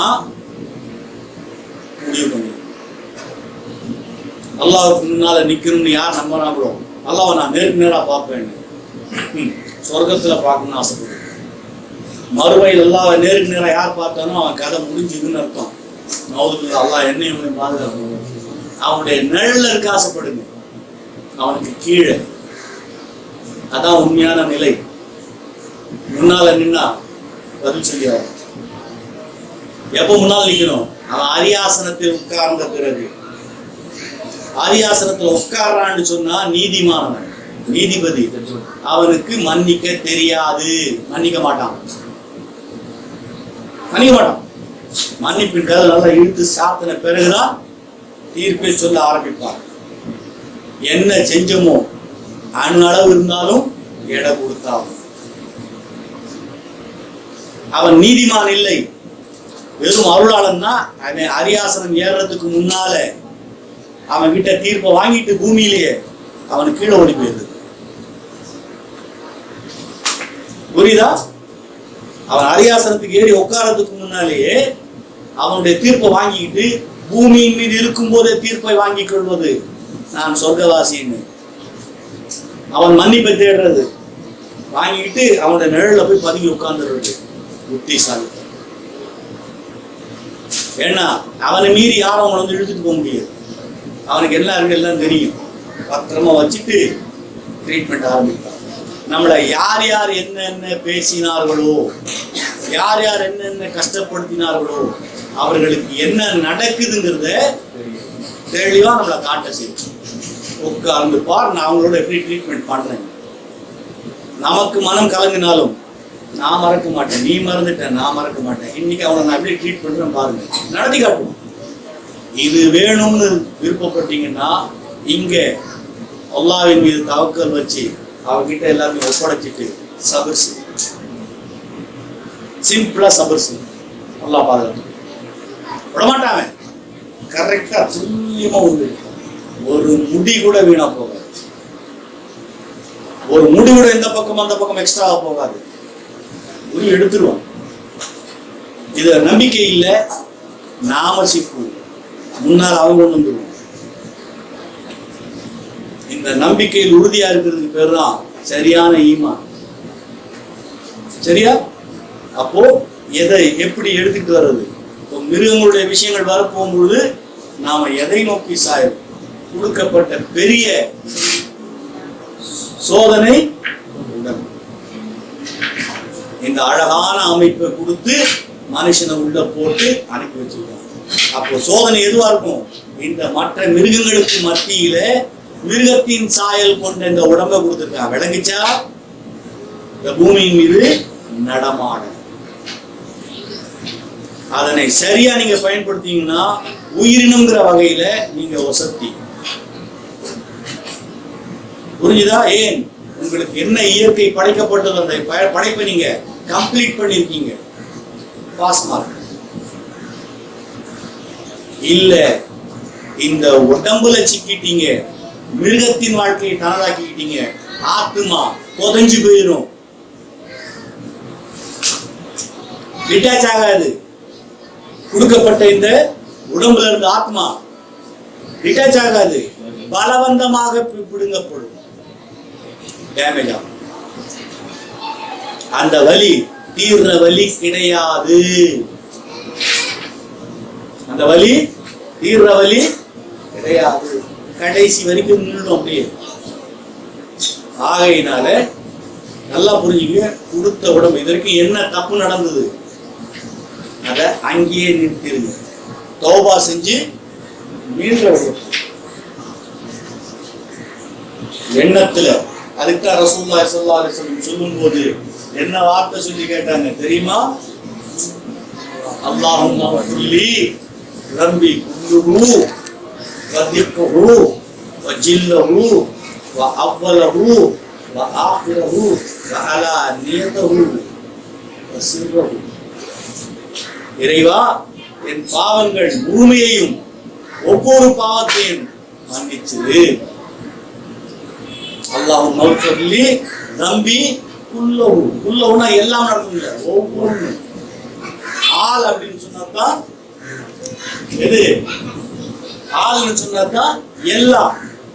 ஆள்னா எல்லாம். குல் வந்துருங்க ஒவ்வொன்றும், ஈச் அண்ட் எவ்ரிதிங், ஒவ்வொரு பாவத்தையும் மன்னிச்சது. திக்கஹு வஜில்லஹு, சிறியதும் பெரியதும். வஅவ்வலஹு வஆகிரஹு, முதல்ல செஞ்சதும் அடுத்து கடைசியா செய்யறது. வஅலானியதஹு, எண்ணத்தில் செஞ்ச தவறு. நல்லா கவனிக்கணும், எண்ணத்தில் செஞ்ச தவறு. என்ன சொன்னோம்? பார்வை, எண்ணம். அந்த நியத்துல வந்த தவறையும் மன்னிச்சு சிர்ரஹு, செயலாக்கணும். செயலாயிட்டது, அதையும் மன்னிச்சு. இன்னொரு இடத்துல சொல்லும் போது அல்லாஹும்ம ஃபில்லி மா கத்தம்து வமா அக்பர்து வமா அஸ்ரர்து வமா அலன்து. முன்ன செஞ்சது பின்ன செஞ்சது மன்னிச்சுட்டு, வமா அஸ்ரர்து வமா அலன்து, மறைவா செஞ்சது ஓப்பனா செஞ்சது, ஏலாம் செஞ்சது எல்லாத்தையும். ஆக பாவங்கள்ல எத்தனை விதம் இருக்குங்க, பிரிச்சு பிரிச்சு பிரிச்சு காட்டி மன்னிப்பு கேட்கணும். அப்போ நாம எங்கெங்கெல்லாம் தப்பு பண்ணிருக்கோம், எத்தனை பேரை பார்த்துருக்கலாம். நாங்க புல்லட்சம் நிப்போம் தெரியுமில்ல. கேள்விப்பட்டிருக்கீங்களா? கேட்குறீங்க, நாங்க யாரு, நாங்க ஸ்டடி இல்லைன்னா. அப்போ தான் செய்யக்கூடிய தவறுங்கிறதை கர்வத்தோடு ஏலாம் பண்ணி சொல்லிட்டு அதை பெருமையா, புரியுதா, அறிக்கைன்ற அளவுக்கு இது கர்வப்படுறது தவறு. சில பேர் சொல்லுவான், நாம நிறைய பேர் பார்த்தோம், அது அப்படித்தான் வந்தா மாட்டிக்கிறோம் சொல்லுவான். பார்த்துருக்கீங்களா? கரகரையா சொல்லுவாருங்க. என்ன அர்த்தம்? அது செஞ்சது தப்புன்னு தோணல அவனுக்கு, அதை பெருமையாக்கி சொல்றது, ஏலாம் பண்றது.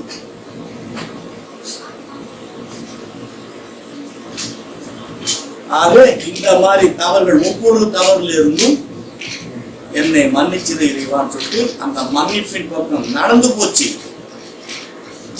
இல்லாம இருந்தது. இறைவனை பற்றி எச்சரிக்கை செய்பவர்கள் இல்லாம போனாங்க. இறைவனை பற்றி எச்சரிக்கை செய்ய ஆள் இல்லாம போச்சு. இது தவறுன்னு தெரிஞ்சிருந்தது, தெரியாதுன்னு சொல்லக்கூடாது, தெரிஞ்சிருந்தது. ஆனா அவருடைய பாரதூரம் என்னன்னு தெரியாம இருந்தது. அதனால் இறைவனின் கோபம் எவ்வளவு மூட்டை விடப்படும் அது தெரியாம இருந்தது. அல்லாஹ்வை பற்றிய பயம் ஊட்டப்படாம இருந்தது அல்லது மறக்கடிக்கப்பட்டிருந்தது. எல்லாம் அல்லாஹ் மன்னிச்சுவோம், இப்படி அல்லாஹ் மன்னிச்சுவோம். இந்த தமிழ் ஸ்பீக்கிங் முஸ்லிம் பிடிக்காத விஷயம் என்ன தெரியுங்களா? எது வேணா ஃப்ராட் பண்ணி சம்பாதிச்சிரு, கேட்டா அல்லாஹ் மன்னிச்சுவாங்க, அஜு பண்ணிருந்தேன், எல்லாம் தெரியாது இருக்கு. உருது ஸ்பீக்கிங் இல்ல, अल्लाह माफ करना तब होगा तो अल्लाह माफ कर. அம்மா அப்பாவும் தௌபா செய்யத்தான் செஞ்சாங்க. அவன் மன்னிச்ச விதம் எப்படி இருந்தது? ஆதம் அலைஹிஸ்ஸலாமும் ஹவ்வா அலைஹிஸ்ஸலாமும் தௌபா செய்யத்தான் செஞ்சாங்க, செய்யாம இல்ல. ரப்பனா வலம்னா அன்ஃபுஸனா வ இல்லம் தக்ஃபிர் லனா வ தர்ஹம்னா லனகுனன்ன மினல் காசிரின் சொல்லி தௌபா செய்யத்தான் செஞ்சாங்க. சொர்க்கத்திலே வச்சானா? மனுஷன் வேற சொன்னான், சொர்க்கத்துல வச்சானா? எனக்கு இல்ல கீழே அப்ப அர்த்தம் என்ன? மன்னிச்சதுக்கு அர்த்தம் என்ன? அழிக்க மாட்டேன்னு அர்த்தம், கொடூரமா தண்டிக்க மாட்டேன்னு அர்த்தம். ஆனா தண்டனை உண்டுன்னு அர்த்தம். பட்ட கரை கரையணும். அது இல்லாமல் அவனை நெருங்க முடியாது. இதுதான் நிஜம். அல்லாஹ் யாரை நினைச்சாலும் மன்னிச்சிருவான். எஸ், அவன் யாரை நினைச்சாலும் மன்னிப்பான், யாரை நினைச்சாலும் தண்டிப்பான். மன்னிப்புங்கிறதுக்கு அர்த்தம் என்ன? அதுதான் சொல்லுங்க. மன்னிப்புங்கிறது நீங்க எப்படி விளங்கி வச்சிருக்கீங்க? மன்னிப்புன்னா நான் உன்னை மன்னிச்சிட்டேன் நேரா சொல்றதுக்கு பண்ணு, அதல்ல. ஏறின கரி அப்பதான் சொல்லு. அப்ப நாம எவ்வளவு ஏத்திக்கிட்டு இருக்கோம்? அப்போ எப்படி தௌபா செய்யணும்? விளங்குதா? அப்போ அந்த அளவுக்கு தௌபா இருக்கணும். ஆனா கடைசி காலத்து மக்களுக்கு ஒரு சின்ன ரிலாக்ஸேஷன் ரசூலுல்லாஹ் வாங்கி கொடுத்திருக்காங்க.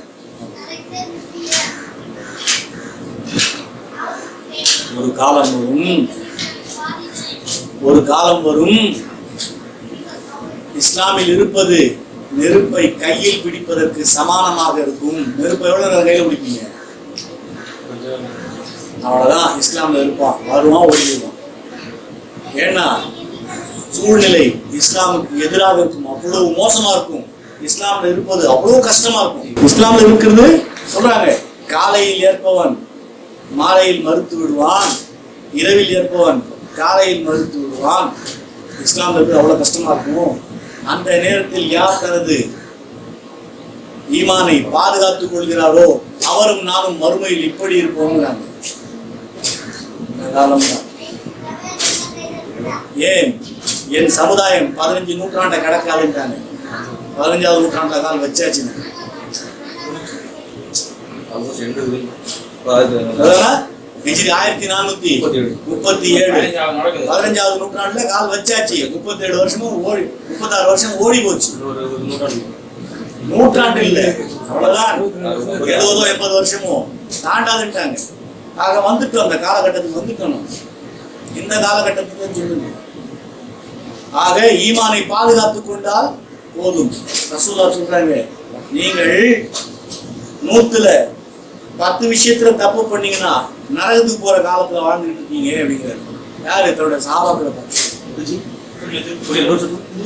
பார்த்து சொல்றாரு. 100ல 10 விஷயத்துல தப்பு பண்ணீங்கன்னா நரகத்துக்கு போயிருக்கீங்க, அப்படிப்பட்ட காலத்துல வாழ்ந்துட்டு இருக்கீங்க. ஒரு காலம் வரும் 100ல 10 நன்மையை செஞ்சிருவான், சொர்க்கத்தை அடைஞ்சிருவான். ஏன்? அந்த 10 கூட செய்ய முடியாது, 1 2 செய்யறதுக்கு மேல கிடாயிருவான். வந்துருச்சு. எங்க திரும்பினாலும் அசிங்கம், எங்க திரும்பினாலும் அசிங்கம். ஆம்பளை ஜட்டி போடுறான், ஜட்டி விளம்பரம், பொம்பளை அறகுறையா நிக்கிறான். அதுக்கு இவனுக்கு என்ன சம்பந்தம்? 2 வீலர் விளம்பரம், அதுல பொம்பளை அவுத்து போட்டு நிக்கிறான். என்ன சம்பந்தம்? டூத் பேஸ்ட், அதுக்கு ட்ரெஸ் அவுத்து போட்டு நிக்கிறதுக்கு என்ன சம்பந்தம்? எல்லாவற்றிலையும் பெண்ணை உருவி உருவி உருவி போட்டு அசிங்கம். எங்க போனாலும் ரசூலுல்லாஹ் சொன்னாங்க, விபச்சாரம் பெருகிவிடும். நாம் கள்ள தொடர்பு அதிகமாகும், தகாதவர்கள் பெருகிடும். வந்துருச்சு. கொலை சாதாரணமா இருக்கும், வந்துருச்சு. மனிதனின் கொலை செய்யப்படுபவன் எதற்காக கொல்லப்பட்டோம் என்பதை அறியாமல் இருக்கும்.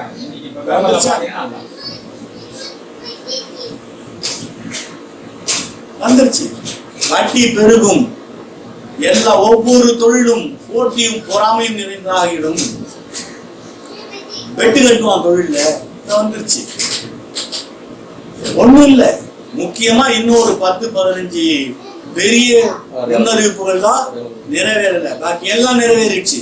எனக்கு தெரிஞ்சு நான் படிச்சு பார்த்ததுல பல விஷயங்கள் நடக்குமா நினைச்சிட்டு இருந்தேன், நடந்துருச்சு. ரொம்ப சிந்திக்க வச்ச சில முன்னறிவிப்புகள் இருக்கு, ரொம்ப சிந்திச்சிருக்கேன். இது எப்படி சாத்தியம் சொல்லிட்டு. பெண் அதிகம் உடுத்து இருப்பாள், ஆனாலும் நிர்வாணமாக இருப்பாள். பெண் அதிகம் உடுத்தி இருப்பாள், ஆனால் நிர்வாணமாக இருப்பாள். அது எப்படி? அதிகமா ட்ரெஸ் பண்ணா மூடிக்கிட்டுல இருக்கணும். நாம எங்க அம்மாவை பார்த்தது எப்படி? அந்த சத்திர எடுத்து மொத்தம் சுத்திட்டு போற பொம்பளை தானே பார்த்தோம். நாம எல்லாம் கருப்பு போதுன்னு எங்க அம்மா வெள்ளை போதும் ஆவி மாதிரி போவாங்க. என்ன சேலை போட்டு கம்ப்ளீட்டா அந்த சத்திர எடுத்துக்கு மூஞ்சி மட்டும் தான் தெரியும். அப்படிதானே பார்த்துருக்கோம். இது எப்படி இது எப்படின்னு போக போக போக பார்த்தா இந்த இதெல்லாம் நமக்கு தெரியாது. இந்த பூனை நடக்கிறது கேட் வாக் எல்லாம் நமக்கு தெரியாது. சினிமா இந்த டிவி வந்த பிறகுதான் வெளிநாட்டை போறதா டிவி பார்த்தோம். இங்க பார்க்கல பார்த்தா கேட் வாக். அவளுக்கு போட்டிருக்க ட்ரெஸ்ஸை பார்த்தீங்கன்னா 4 பொண்ணுக்கு ட்ரெஸ் போட்டு வச்சு போடலாம். அவளை போட்டுருக்காங்க ஃபில். ஆனா நடந்தா எது மறையணுமோ மறையணும். அதிகம் உடுத்து இருப்பாள், நிர்வாணமாக டைட்டா போட்டு போறாங்க. அதோட போடாமே போறாங்க. அதுவும் பனியன் கிளாத், பனியன் போற கிளாத்ல ட்ரெஸ் போட்டு ஒவ்வொரு காலேஜுக்கு போனா SRM காலேஜுக்கு எல்லாம் போனா தலை தூக்க முடியும்.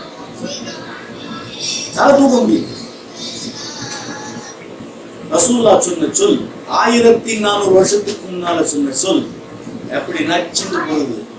இது போதும் அவர் தீர்க்கதரிசின்னு சொல்றதுக்கு சொல்லிட்டாங்க.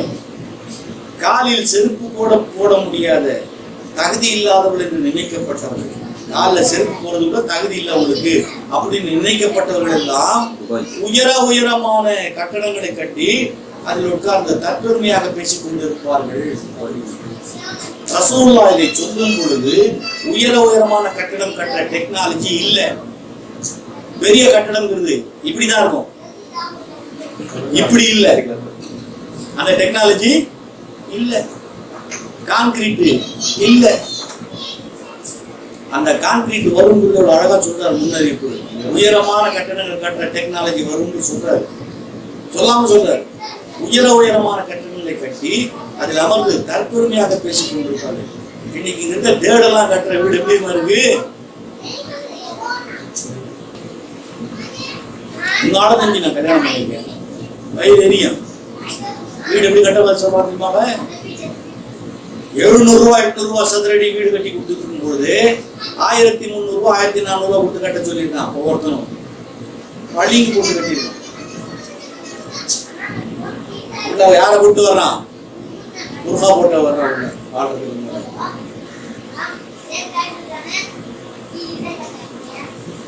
அவர்கள் முக்கியத்துவம் கொடுத்தது எதற்கு? மறுமை அல்ல, இந்த உலகம்.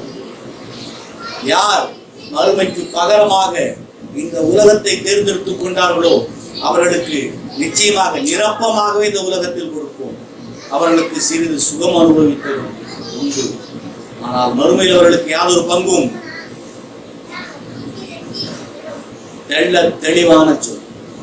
இது நடக்குமா? செத்துப்பார். இது எப்போ நடக்கும்? லாஜிக் நீங்க சொல்லி கொடுக்கலாம். பதில் எப்படி? பிறக்கிறதுக்கு 1 மணி நேரத்துக்கு முன்னாடி நீங்க எல்லாரும் சொல்லுவாங்க. எங்க இருந்தாங்க? எங்க இருந்தோம்? தாயோட வயிற்றுல இருந்தோம். சந்தேகமே இல்லையே. பிறக்கிறது 1 மணி நேரத்துக்குனால தாயின் வயிற்றுல இருந்தோம். எப்படி இருந்தோம்? போராடிக்கிட்டு இருந்தோம் வெளில வர்றது. தாய் மட்டும் கஷ்டப்படல, நாமளும் கஷ்டப்பட்டு இருந்தோம். வெளில வர்றது போராடிக்கிட்டு இருந்தோம். அந்த கஷ்டத்தை அல்லாஹ் மறக்கடிக்கிற கஷ்டம். சரியா? அந்த கஷ்டம் மட்டும் ஒரு மனுஷனுக்கு ஞாபகம் இருந்ததுன்னா அல்லாஹ்வுக்கு மாற்றமா ஒரு ஸ்டெப் எடுத்து வைக்க மாட்டேன். மறக்கடி கஷ்டம். மறுமையில் அல்லாஹ் கேட்பேன்னு சொல்றானா? நீ உலகத்துல எத்தனை நேரம் இருந்தா? ஒரு அரை நாள், ஒரு நாளைக்கு ஒரு சின்ன பகுதி இருந்திருப்பேனா? அதான் ஞாபகம் மறக்கடிக்கப்பட்ட. அதான் சொல்றான், கல்லா சயாலமும் ஓ கபர்ல தெரிஞ்சுப்பேன். சும்மா கல்லா சயாலமும் இல்ல இன்னும் தெரிஞ்சுப்பேன். எங்க? இந்த கபருடைய வேதனை மறந்து போகும். மாஷருடைய வேதனை, மாஷருடைய வேதனை மறந்து போகும். ஜன்னத். தாயின் வேதனை மறந்து போச்சு பூமி மேல. தாயின் வயிற்றில் இருந்த வேதனை மறந்து போச்சு நமக்கு பூமி மேல. பூமிக்குள்ள என்ன வேதனை மறந்து போகும்? மாஷர்ல. மஹ்ஷரின் வேதனை மறந்து போகும். அந்த வேதனை மறக்கவே மறக்காது, முடிவும் இருக்காது. ஏன்? முடிஞ்சாதான் மறக்கிறதுக்கு. ஒரு சம்பவம் நடந்து முடிஞ்சிட்டா காலம் நடந்த பிறகு ஞாபகமா மறக்கிறதா வார்த்தையே வருது. முடிவே இல்லை, எப்படி மறக்கும்? முடிவே இல்லை, வந்துகிட்டே இருக்கும், கொடுத்துக்கிட்டே இருப்பான். எண்ணங்கள் எங்கெங்கெல்லாம் போய் தொட்டு இருந்ததோ அந்த விஸ்தீரணத்துக்கு வலி இருந்துகிட்டே இருக்கும். என்ன ரொம்ப பயமுறுத்துறானே இவன், நிம்மதியா நாம கேட்காம இருந்திருந்தோம், நாங்க பாட்டுக்கு ஜாலியா பார்த்து டிவியை பார்த்துக்கிட்டு ஏதோ அக்கலான் இருந்தோம், இவனை கூப்பிட்டு வச்சுக்கிட்டு என்ன காசு கொடுத்து சூனி வச்சுக்கிட்ட மாதிரி இருக்குன்னு நினைக்கிறீங்களா? இதை சொல்லாமல் போனால் நான் குற்றவாளி, இதை தேடாம இருந்தீங்கன்னா நீங்க குற்றவாளி. மறுமையில தெரியுடைய பலாபலம் என்னன்னு. மறுமையில் நீங்க எங்க இருந்து பாதுகாக்கப்பட்டிருக்கீங்கிறது அப்போ தெரிய வரும். இந்த நேரம் செலவுப்படுறதுக்கு உண்டான ஒர்த் என்னன்னு, இந்த நேரத்தில் அல்லாஹ்வை கண்டு அந்த பயம் வந்ததுக்கு உண்டான பலன் என்னன்னு மறுமையில் தெரிய வரும். இன்ஷா அல்லாஹ். எங்க தெரியாது? எந்த பலம், எந்த ஆத்மா மறுமையை மறந்ததோ, விரட்ட இடத்த மறந்தாச்சு, சரிதானா? அதான் இந்த தினம் கூட்டு. அந்த தாயின் வயிற்றுல எப்படி இருந்தோம் மறந்து போச்சு. போராடிட்டு இருந்தோம் ஒரு மாசத்துக்கு முன்ன, அது ஒரு மாசத்துக்கு முன்ன அங்கதான் இருந்தோம். சைஸ் கொஞ்சம் சிறுசா இருந்தோம். அதுக்கு ஒரு மாசத்துக்கு முன்ன இன்னும் சைஸ் சிறுசா இருந்தோம். அந்த நிலையில் போராடி வெளியில வர முடியாது, சக்தி காணாது நமக்கு. அதுக்கும் 4 மாசமா இருக்க போது கருவா இருக்கும்போது முழுசா இருந்தோம். கண்ணு, காது, மூக்கு, உடம்பெல்லாம் முழுசா இருந்தது. ஷேப் வந்தாச்சு, ஆனா சைஸ் அவரப்பட்ட மாதிரி இருந்தது, அவரை விதமா இருந்தது. அவ்வளவு சைஸ் காய வைக்கணும். அதுக்கு முன்னால சப்பி போட்ட கறி துண்டு மாதிரி முதலா இருந்தோம். நல்லா சொல்றானா? அதுக்கு முன்னால ஒட்டி தொங்கக்கூடிய அட்டை மாதிரி ரத்த கட்டி மாதிரி இருந்தோம் தாய் வயிற்றுல. அதுக்கு முன்ன கருமுட்டையா இருந்தோம். உயிரணு தாக்கிய கருமுட்டையா இருந்தோம் தாய் வயிற்றுல.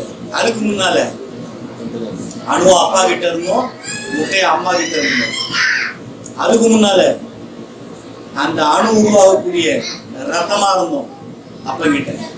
அதுக்கு முன்னால அந்த ரத்தம் உருவாகக்கூடிய எலும்பு மச்சை, நல்லா நல்லி நல்லா கடிச்சு திங்கிறீங்களே அந்த நல்லி இருக்கு அந்த மச்சை, அதுவா இருந்தோம்.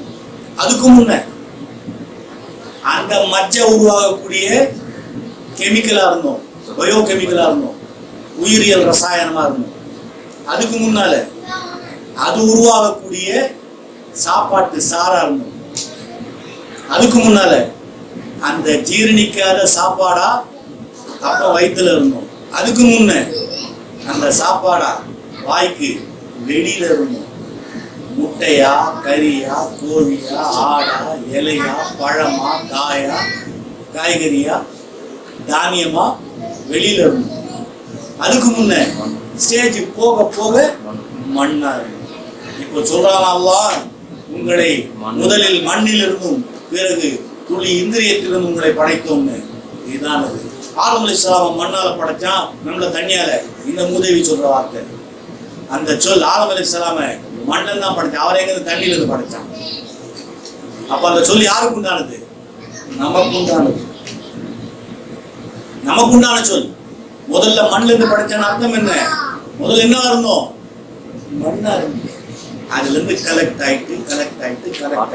ஆயிட்டு உணவா அப்ப வாய்க்குள்ள போய் ஜீரணிச்சு அந்த சாரா மாறி, அந்த சாறு கெமிக்கலா மாறி, அந்த கெமிக்கல் மஜ்ஜையா மாறி, மஜ்ஜை ரத்தமா மாறி, ரத்தம் உயிரணுவா மாறி, இதை போலவே தாய்கிட்ட வெளியில இருந்து எல்லாத்தையும் ஆயிட்டு உணவா உள்ள போய் கொழுப்பா மாறி, கொழுப்புல இருந்து அண்டம் முட்டையா மாறி இருந்தோம். 2 பேர் சேர்ந்தாங்க, கருமுட்டையா மாறணும். அது பிறகு ஒட்டி துண்டினோம். அது பிறகு சப்பி போட்ட கறி துண்டா மாறி இருந்தோம். அது பிறகு அல்லாஹ் தஆலா என்ன சொன்னா? எலும்புகளை கொடுத்து தோலை போர்த்தி மிக அழகான படைப்பா உன்னை படைச்சேன்னு சொல்றான். வளர்ந்து பெருசாய் போராடி வெளியில வந்து உட்கார்ந்து இவ்வளவு தூரம் கடந்திருக்கும். ஒவ்வொரு ஸ்டேஜ்லயும் ஒவ்வொரு உடம்பு இருந்திருக்கு நமக்கு. சரியா? காய்கறியா இருக்கும்போது வேற உடம்பு. சரியா? ஒரு பாத்திரம் இருக்கும்போது வேற வேற உடம்பு. அது செதஞ்சி உணவா மாறும்போது வேற உடம்பு. உடம்புல இருந்து சாரா மாறும்போது வேற உடம்பு. அது பிறகு மச்சையா மாறணும், அது வேற ரூப்பு. அதுல இருந்து ரத்தமா மாறணும், வேற நிறம், வேற உருவம். உயிரணுவா மாறணும், வேற சைஸ், வேற உருவம். பிறகு தாய் முட்டையோட போய் கலந்தோம், அப்போ வேற உருவம். சொல்றா ஒட்டி தொங்கும் அட்டையை போலன்னா அட்டை மாதிரி இருந்தோம். சொல்றா சப்பி போட்ட கறி துண்டுன்னா அப்ப அந்த ரூபம் இருந்தது. கடைசியா மிக அழகான ரூபத்தை கொடுத்தீங்கன்னா வந்துட்டோம். அப்போ ஆட்டோமேட்டிக்கா இதுக்கு பிறகு இன்னொரு ஸ்டேஜ் இருக்கு. மறுக்க முடியுமா? இத்தனை ஸ்டேஜை கடந்திருக்கோம். இதுக்கு பிறகு நிச்சயமா ஒரு ஸ்டேஜ் இருக்கு, லாஜிக்கா இருக்கு. அப்போ அது வேற ரூபத்தில் இருக்கும். இறைவன் சொல்றான், அந்த ரூபத்திற்கு இழுத்து வந்து விடமாட்டான். இதுதான் இது வரைக்கும் கணக்கு வந்ததுக்கு கேள்வி கணக்கு கிடையாது. இந்த அழகான ரூபம் கொடுத்த பிறகுதான் கேள்வி கணக்கை கேட்கிறான். விளங்குதா? ஆக இதுக்கு முன்னாடி சிறந்த படைப்புன்னு சொல்லல அவன். அப்போ இந்த இடத்துக்கு வரும்போது மட்டும்தான் சிறந்த படைப்புன்னு சொல்றான். அப்போ இந்த சிறந்த படைப்புக்கு என்ன வாய்ப்பு கொடுத்தேனோ அந்த வாய்ப்புக்கு நான் கேள்வி கேட்பேன். எப்போ? இதுக்கு அடுத்த ஸ்டேஜ். இதுக்கு அடுத்த ஸ்டேஜ்ல கேட்பேன். மேல இருந்து அனுப்புனேன், மேல உருவு எடுப்பேன். இந்த உடம்பு இங்க முடிச்சிட்டு வேற ரூபத்தை கொடுப்பேன். வலிக்கும் உனக்கு, அல்ல சுகம் அதிகரிக்கும், சொல்லித்தரான், செய்வேன். இது எப்போ நடக்கும்? யார் படைப்பான் சொல்லு. முதல் அவனை யார் படைச்சானோ அவனை மீண்டும் படைப்பான். வானங்களையும் பூமியையும் படைக்கிறவனுக்கு இவனை மாதிரி படைக்கிறது சாதாரண இல்லையா? இத்தனோண்டு ஆயிடுச்சா? சூரியனோட சைஸ் என்ன? அத படைக்கிறவனுக்கு இத்தனோண்ட படைக்கிறதா பெரிய விஷயம்? சொல்றான், படைச்சிருவாங்க. திரும்பி வா. இன்னமா இதா அராத ஷைஅன் ஐயஃபூல லஹு குன் ஃபயகூன். அவன் ஏதேனும் ஒன்றை படைக்க நாடிவிட்டால் இராதா அவனுக்கு வந்துருச்சுன்னா என்ன சொல்றான்? குன், உண்டாகு என்பதுதான், அது உண்டாகிவிடும். சொல்லிட்டு ஃபசுபஹானல்லதி பியதிஹி குல்லு மலக்கூத்து ஷை இலைஹி துர்ஜஅூன். எல்லாவற்றையும் கண்டார். யாசீனை முழுமையா படிச்சுட்டு இந்த கடைசி இந்த வசனங்கள் வரும்போது கண்டந்து கொட்டி இருக்கும். அர்த்தத்தை உணர்ந்து படிச்சு யாசினை படிச்சு அழாதவன் மனுஷனே கிடையாது. தெரியுமா? அர்த்தத்தோட தெரிஞ்சுட்டு படிக்கிறதுனா கடைசி இந்த 3 வசனங்கள் படிக்கும் போது சர சர சர சரன்னு ஓடி இருக்கும் கண்ணுக்கு தண்ணி. ஃபசுபஹானல்லதி பியதிஹி மலக்கூத்து குல்லி ஷை. ஒவ்வொரு பொருளின் ஆட்சியும் அதிகாரமும் எவன் வசம் உள்ளதோ அவன் மகா தூயவன். அவனிடமே திருப்ப எங்கேயும் தப்ப முடியாது. பிச்சிருவன் பிச்சு அவருக்கெல்லாம் கொண்டு வந்துரும். அப்படின்னு உடம்பு செத்து போறதுனால முடிஞ்சு போகல எதுவுமே. அப்படித்தான் சொல்லி மயக்க வச்சிருக்காங்க. செத்தா என்ன ஆக போகுது பார்த்துக்கலாம். இந்த வார்த்தையை சொல்லித்தான் முஸ்லிம் பெண்கள் நகர்த்தப்படுறாங்க, முஸ்லிம் வாலிபர்கள் நகர்த்தப்படுறாங்க. செத்த பிறகுதான் உண்மையிலே பிரச்சனையே. செத்ததுக்கு பிறகு என்ன? செத்ததுக்கு பிறகுதான் எல்லாமே. எப்போ தெரியும்? செத்து பார்த்து செத்துப்போ தெரியும். இல்ல என்ன நம்புறியா? அந்த நாள், எந்த நாள் எந்த ஆத்மாவும் இன்னொரு ஆத்மாவை அடையாளம் காண மறுக்குமோ, ஒண்ணுக்கு ஒண்ணு உதவி செஞ்சுக்காதோ, அந்த நாளுக்கு பயந்துக்க. எந்த நரகத்துக்கு மனிதர்களும் கற்களும் ஃபியூலா இருக்கோ, எரிபொருளா இருக்கோ, அந்த நரகத்தை பயந்துக்க. தண்டிப்பது உங்கள் இறைவன் மகா கடுமையானவன். தீவிரமானவன் இல்ல, கடுமையானவன். கணக்கு தீர்ப்பதில் அவன் மிகவும் தீவிரமானவன். மிக்க மன்னிப்பவன் கிருபையாளன். அவனே தான் சொல்றான், மிக்க மன்னிப்பவன் கிருபையாளன். எது வரைக்கும்? அவன்கிட்ட அடைக்கலம் தேடாத வரையில்.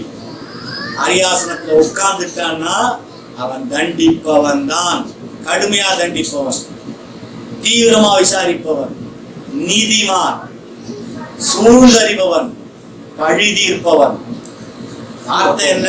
அவருடைய சிம்மாசனத்துல குர்சியில இந்த மாதிரி எழுதியிருக்காங்க, எனது கிருபை கோபத்தை வென்று விட்டது அப்படின்னு. அப்ப அது எது? அரியாசனத்துல எழுதியிருக்கான். அரியாசனத்துக்கு கீழே இருந்தா தப்பிச்சுன்னு அர்த்தம். முன்னால இருந்தாங்க, என் கிருபை என் கோபத்தை முந்தியது. அப்போ அதுக்கு முந்தி ஓடக்கூடிய கிருபையை நீங்க தேடிக்கிங்க. கோபம் வந்துருச்சுன்னா கிருபை வேலை செய்யாதுன்னு அர்த்தம். விளங்கல? அந்த ஆப்ஷன் என் கிருபை முந்தியது, கோபம் தான் பிந்தியது. இவங்க நினைச்சிட்டு இருக்காங்க ஜெயிச்சிருச்சு நினைச்சிட்டு இருக்காங்க. முந்தியது சாஸ்தரா. அந்த முந்தி வரத புடிச்சிக்க. விஸ்பண்ட பிந்தி வரதான் நிக்கும் உனக்காக. விளங்கல? இத தப்பா புரிஞ்சுக்கிட்டு இருக்காங்க இவங்க. இவங்க நினைச்சிட்டு இருக்காங்க அவன் கோபத்தோட அவனுடைய கிருபை ஜெயிச்சிடும் நினைச்சிட்டு இருக்காங்க. அதல்ல, என் கோபத்தை விட என் கிருபை முந்தியது, முன்னால போகும். அதை புடிச்சிக்க. தவற விட்டேன்னா பின்னால நிக்கிறது கோபம் விடாது, முடிச்சிடும். இதான் அர்த்தம்.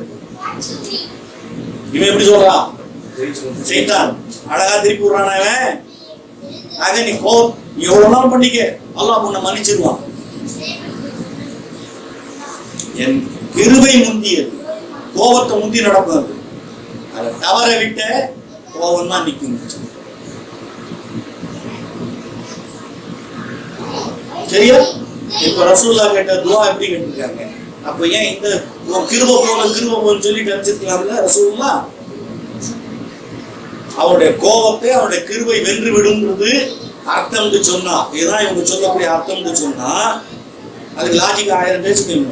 அதுன்னா ரசூலுடைய துவா இதுக்கு எதிராக நிக்குது. அல்லாஹும்ம இன்னி அஊது பிரிதாக மின் சஹதிக வ பி முஆஃபதிக மின் உஃபூபதிக. இறைவா, உன்னுடைய ரிதா திருப்தியை கொண்டு உன்னுடைய கடுமையிலிருந்து நான் பாதுகாப்பு தேடுறேன். உன் மன்னிப்பை கொண்டு உன் கோபத்தில் தண்டனையிலிருந்து பாதுகாப்பு தேடுறேன்றாங்க. அப்போ கோபத்திலிருந்து தப்பிக்க உன்னுடைய ரிதா பொருத்தம் தேவை, கிருபை தேவைன்னு சொல்றாங்க. அப்போ கோபம் வரும்னு தானே அர்த்தம். அல்லாஹ் கடைசியாக சொர்க்கத்துல சொல்லக்கூடிய வார்த்தைன்னு சொல்றான். ரசூல்லா சொல்றாங்க என்னன்னு? அல்லாஹ் அப்படி சொல்லுவான், போங்க எல்லாம் கிடைச்சிச்சு அவங்களுக்கு, என் பொருத்தத்தையும் கொடுத்துட்டேன்னா ஓகே, இனிமேல் அவங்க மேல கோபப்பட மாட்டேன். அப்போ எப்ப வேணாலும் கோபப்படுவான். சரியா? எங்க சொல்ற வார்த்தை? சொர்க்கத்தில் சொல்லக்கூடிய வார்த்தை. அப்போ அதுக்கு முன்னால வரைக்கும் எங்க வேணாலும் அவன் கோபம் வேலை செய்யும். சரியா? இதுக்கு என்ன விளக்கம் கொடுக்க போறாங்க? நீங்க அப்படி நினைக்க கூடாது. வேற எப்படி நினைக்கிறது? வெங்காயம் நினைப்பு சைத்தான் உனக்கு போதிச்சான். அப்படியா? அப்படியா? அப்ப அவனை அஞ்சு கொள்ளுங்கள் சொன்னதுக்கு அர்த்தம் என்ன?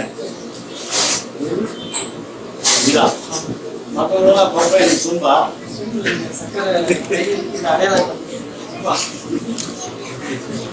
சொல்லாம சொல்றாங்க நீ சொம்புண்டு.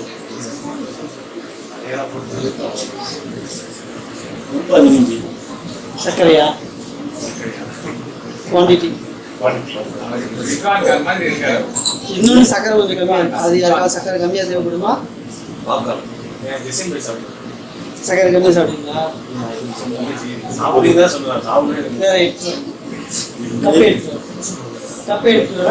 சொம்புக்கு ஒத்துக்கிறீங்க. கப்பு கொண்டு வரேன்ட்டார். அப்ப அர்த்தம் என்ன? இன்னொரு கப்பு கொண்டு வரேன்னா விஷயம் வேறு. இது கப்புனா கப்பு கொண்டு வரேன்னா அது சொம்புங்கிறது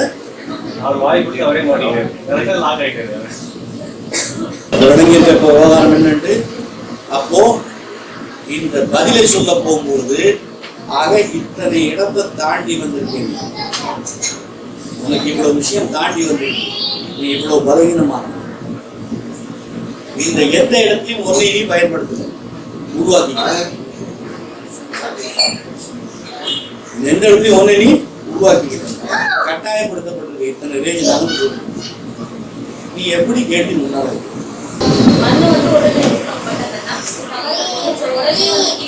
கீழே விழுந்து, அதாவது உடம்பு செதஞ்சோன்னு கீழே விழுந்து எங்க இருக்கும் அங்க இருக்கும், ஜிஸ்முக்குள்ளதான் இருக்கும். அது கடைசியா எடுக்க போகும்போது எங்க இருந்ததோ உடம்புல எந்த ஓட்டத்துல இருந்ததோ அந்த இடத்துல அப்படியே தங்கிடும். சொல்லனா அந்த இடம் மொத்தம் டிமாலிஷன் எங்க விழுந்து அப்படியே விழுந்து. சரியா முடிஞ்சு போச்சு. மனசு கீழே விழுந்துருச்சுன்னு சொன்னா அவர் எங்க விழுந்தாரோ அங்கதான் நடப்பாரு. நகர அவர்கிட்ட என்ன இல்லை, பவர் கிடையாது. எது அங்கதான் அதாபே. ஆமா வரத்தான் செய்யும். ஏதோ உங்களுக்கு எல்லாம் கொடுத்தேன், சிந்திக்க மாட்டீங்களா? மனுஷனோட சைஸ் என்னன்னு சொல்லியாச்சு. குழி வெட்டுறது எதுக்காக? உடம்புக்காக, ஆத்மாவுக்காக இல்லை. உடம்புக்காக தான் குழி வெட்டுறது. உடம்பு காணாம போயிடும். ஆத்மா எவ்வளவு?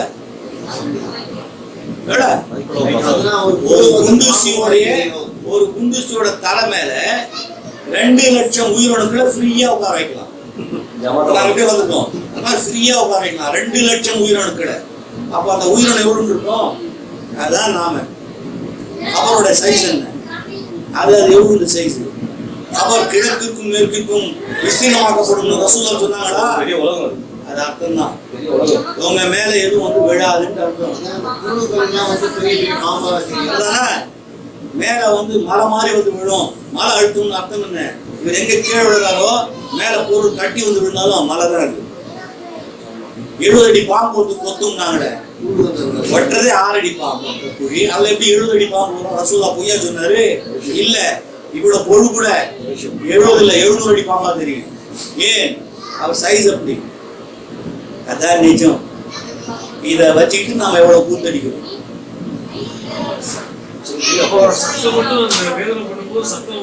அந்த சத்தம் நம்ம காதுக்கு போய் கேட்காது.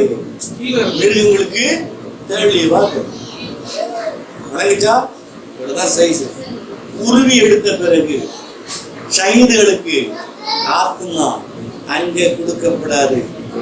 ரூவுடன் அதுவும் கட்டப்பட்டு சேர்ந்து பேக் ஆயிடும். யாருக்கு? அதனால ஷஹீதுக்கு அவ்வளவு பெரிய அந்தஸ்து. எங்க இருப்பாங்க? அல்லாஹ்வுடைய அர்ஷுக்கு போயிடுவாங்க. பூமியிலே இல்லை அவர்கள். ரூவோட கிளம்பிடுவாங்க தன்னுடைய ஒரிஜினாலிட்டிக்கு. அதனால அவன் ரக்க பிடிச்சிட்டு சுத்துறது. இங்க விஷயம் என்னன்னா இல்லியின் சிஜியில கொண்டு போய் வைக்கிறது ரூ. அப்போ அது போற வழியில ரூட்ல பிரிச்சிருமா? அது ஆட்டோமேட்டிக்கா கொண்டு வச்சிருவாங்க. நல்லவனுடைய ரூ அந்த எங்க போய் அங்க போயிடும், கெட்டனுடைய ரூ அங்க போயிடும். அது ஒண்ணு கெட்டு போகுது. அது மொத்தம் ஸ்டாக்ல இருக்கும். மறுமையில அந்த ஆத்மாவை அந்த ரூ பின்ன கொடுத்து நிக்க வச்சிருவோம். ஷஹீதாவோட ஆத்மா வந்து ஆத்மா நேரா அல்லாஹ்வுடைய அர்ஷாண்ட போயிடும். ரூ அவருடைய இடத்துக்கு போயிடும். கிளம்பும் போது ஒன்னா போயிடும். பறவையோட பச்சை பறவையா மாதிரி அல்லாஹ்வுடைய அர்ஷிட்ட போயிடும். அங்க சுத்திக்கிட்டு இருக்கோம். எது? ஆத்மா விளங்குதா? பூமியிலே அவன் இல்லை. அல்லாஹ் சொல்றானா அவங்க செத்துட்டான்னு நீ சொல்லாத. அவனோட என்ன நடக்குது உனக்கு தெரியாது. நித்திய ஜீவனுக்கு ஆல்ரெடி அங்க போயிட்டாங்க.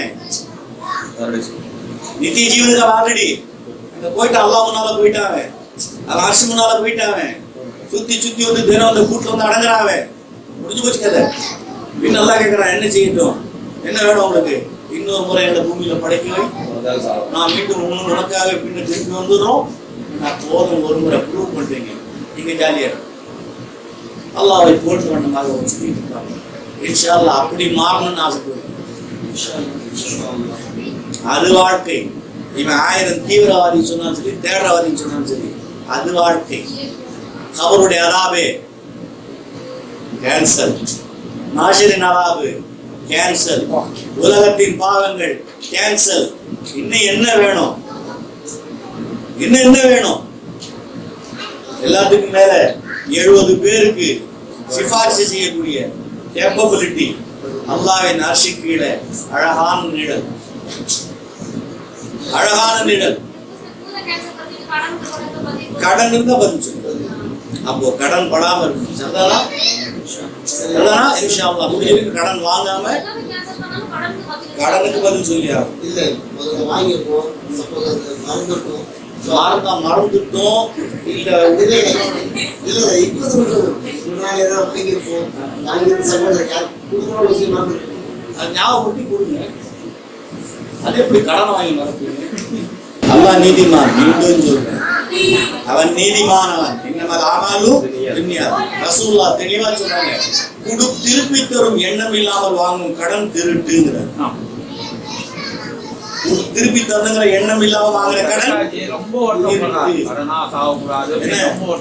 விஷயம் என்னன்னா, ரசூலுல்லாஹ் சொல்றாங்க, நீங்க யாருக்கும் கடன் கொடுத்தீங்க, நல்ல முறையா 2 முறை கேட்டு பாருங்க, இல்லைன்னா விட்டுருங்க, அவரை கஷ்டப்படுத்தாதீங்க.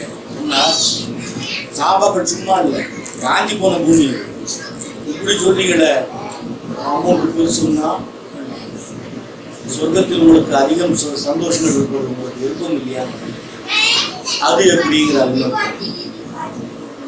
திரும்பி வராத கடன், உங்களுக்கு ஒரு கடன் கொடுக்காமலே இறந்து விடுவாரே, ஆனால் அந்த கடனால், அந்த திரும்பி வராத கடனால் உங்களுக்கு எவ்வளவு லாபம் மறுமையில் நீங்கள் அறிந்து கொள்வீர்களே, ஆனால் கடன் கொடுத்து கேட்கவே மாட்டீங்க, விட்டுருவீங்க அப்படின்னு. ஷஹீதான ஒருத்தர் போறாரு, இன்னொருத்தர் வந்து அவரோட ஒரு நாள் ஒரு வருஷம் எக்ஸ்ட்ரா இருந்து நோம்பு பிடிச்ச ஒருத்தர் போறாரு. இவர் ஷஹீதாரி உயிரை விட்டுருக்காரு. இப்போ 2 பேரும் வந்து அல்லாஹ் முன்னாடி நிற்க போடுது. இந்த ஒரு எக்ஸ்ட்ரா நோம்பு பிடிச்சவரை தூக்கி சொந்தத்தை போடுறாரு. இந்த ஹதீஸ் வந்து எந்த அளவுக்கு நம்புறது? விட்டு கட்டப்பட்டது. அதாவது நோன்பை வந்து அதிகமா எடுத்து சொல்றதுக்காக எக்ஸாஜரேட் பண்ண ஒரு அதாவது ஷஹீதுங்கிற சொல்லுக்கு முன்னால எதுவும் கிடையாது. அதாவது அதை மீறக்கூடிய விஷயங்கள் 3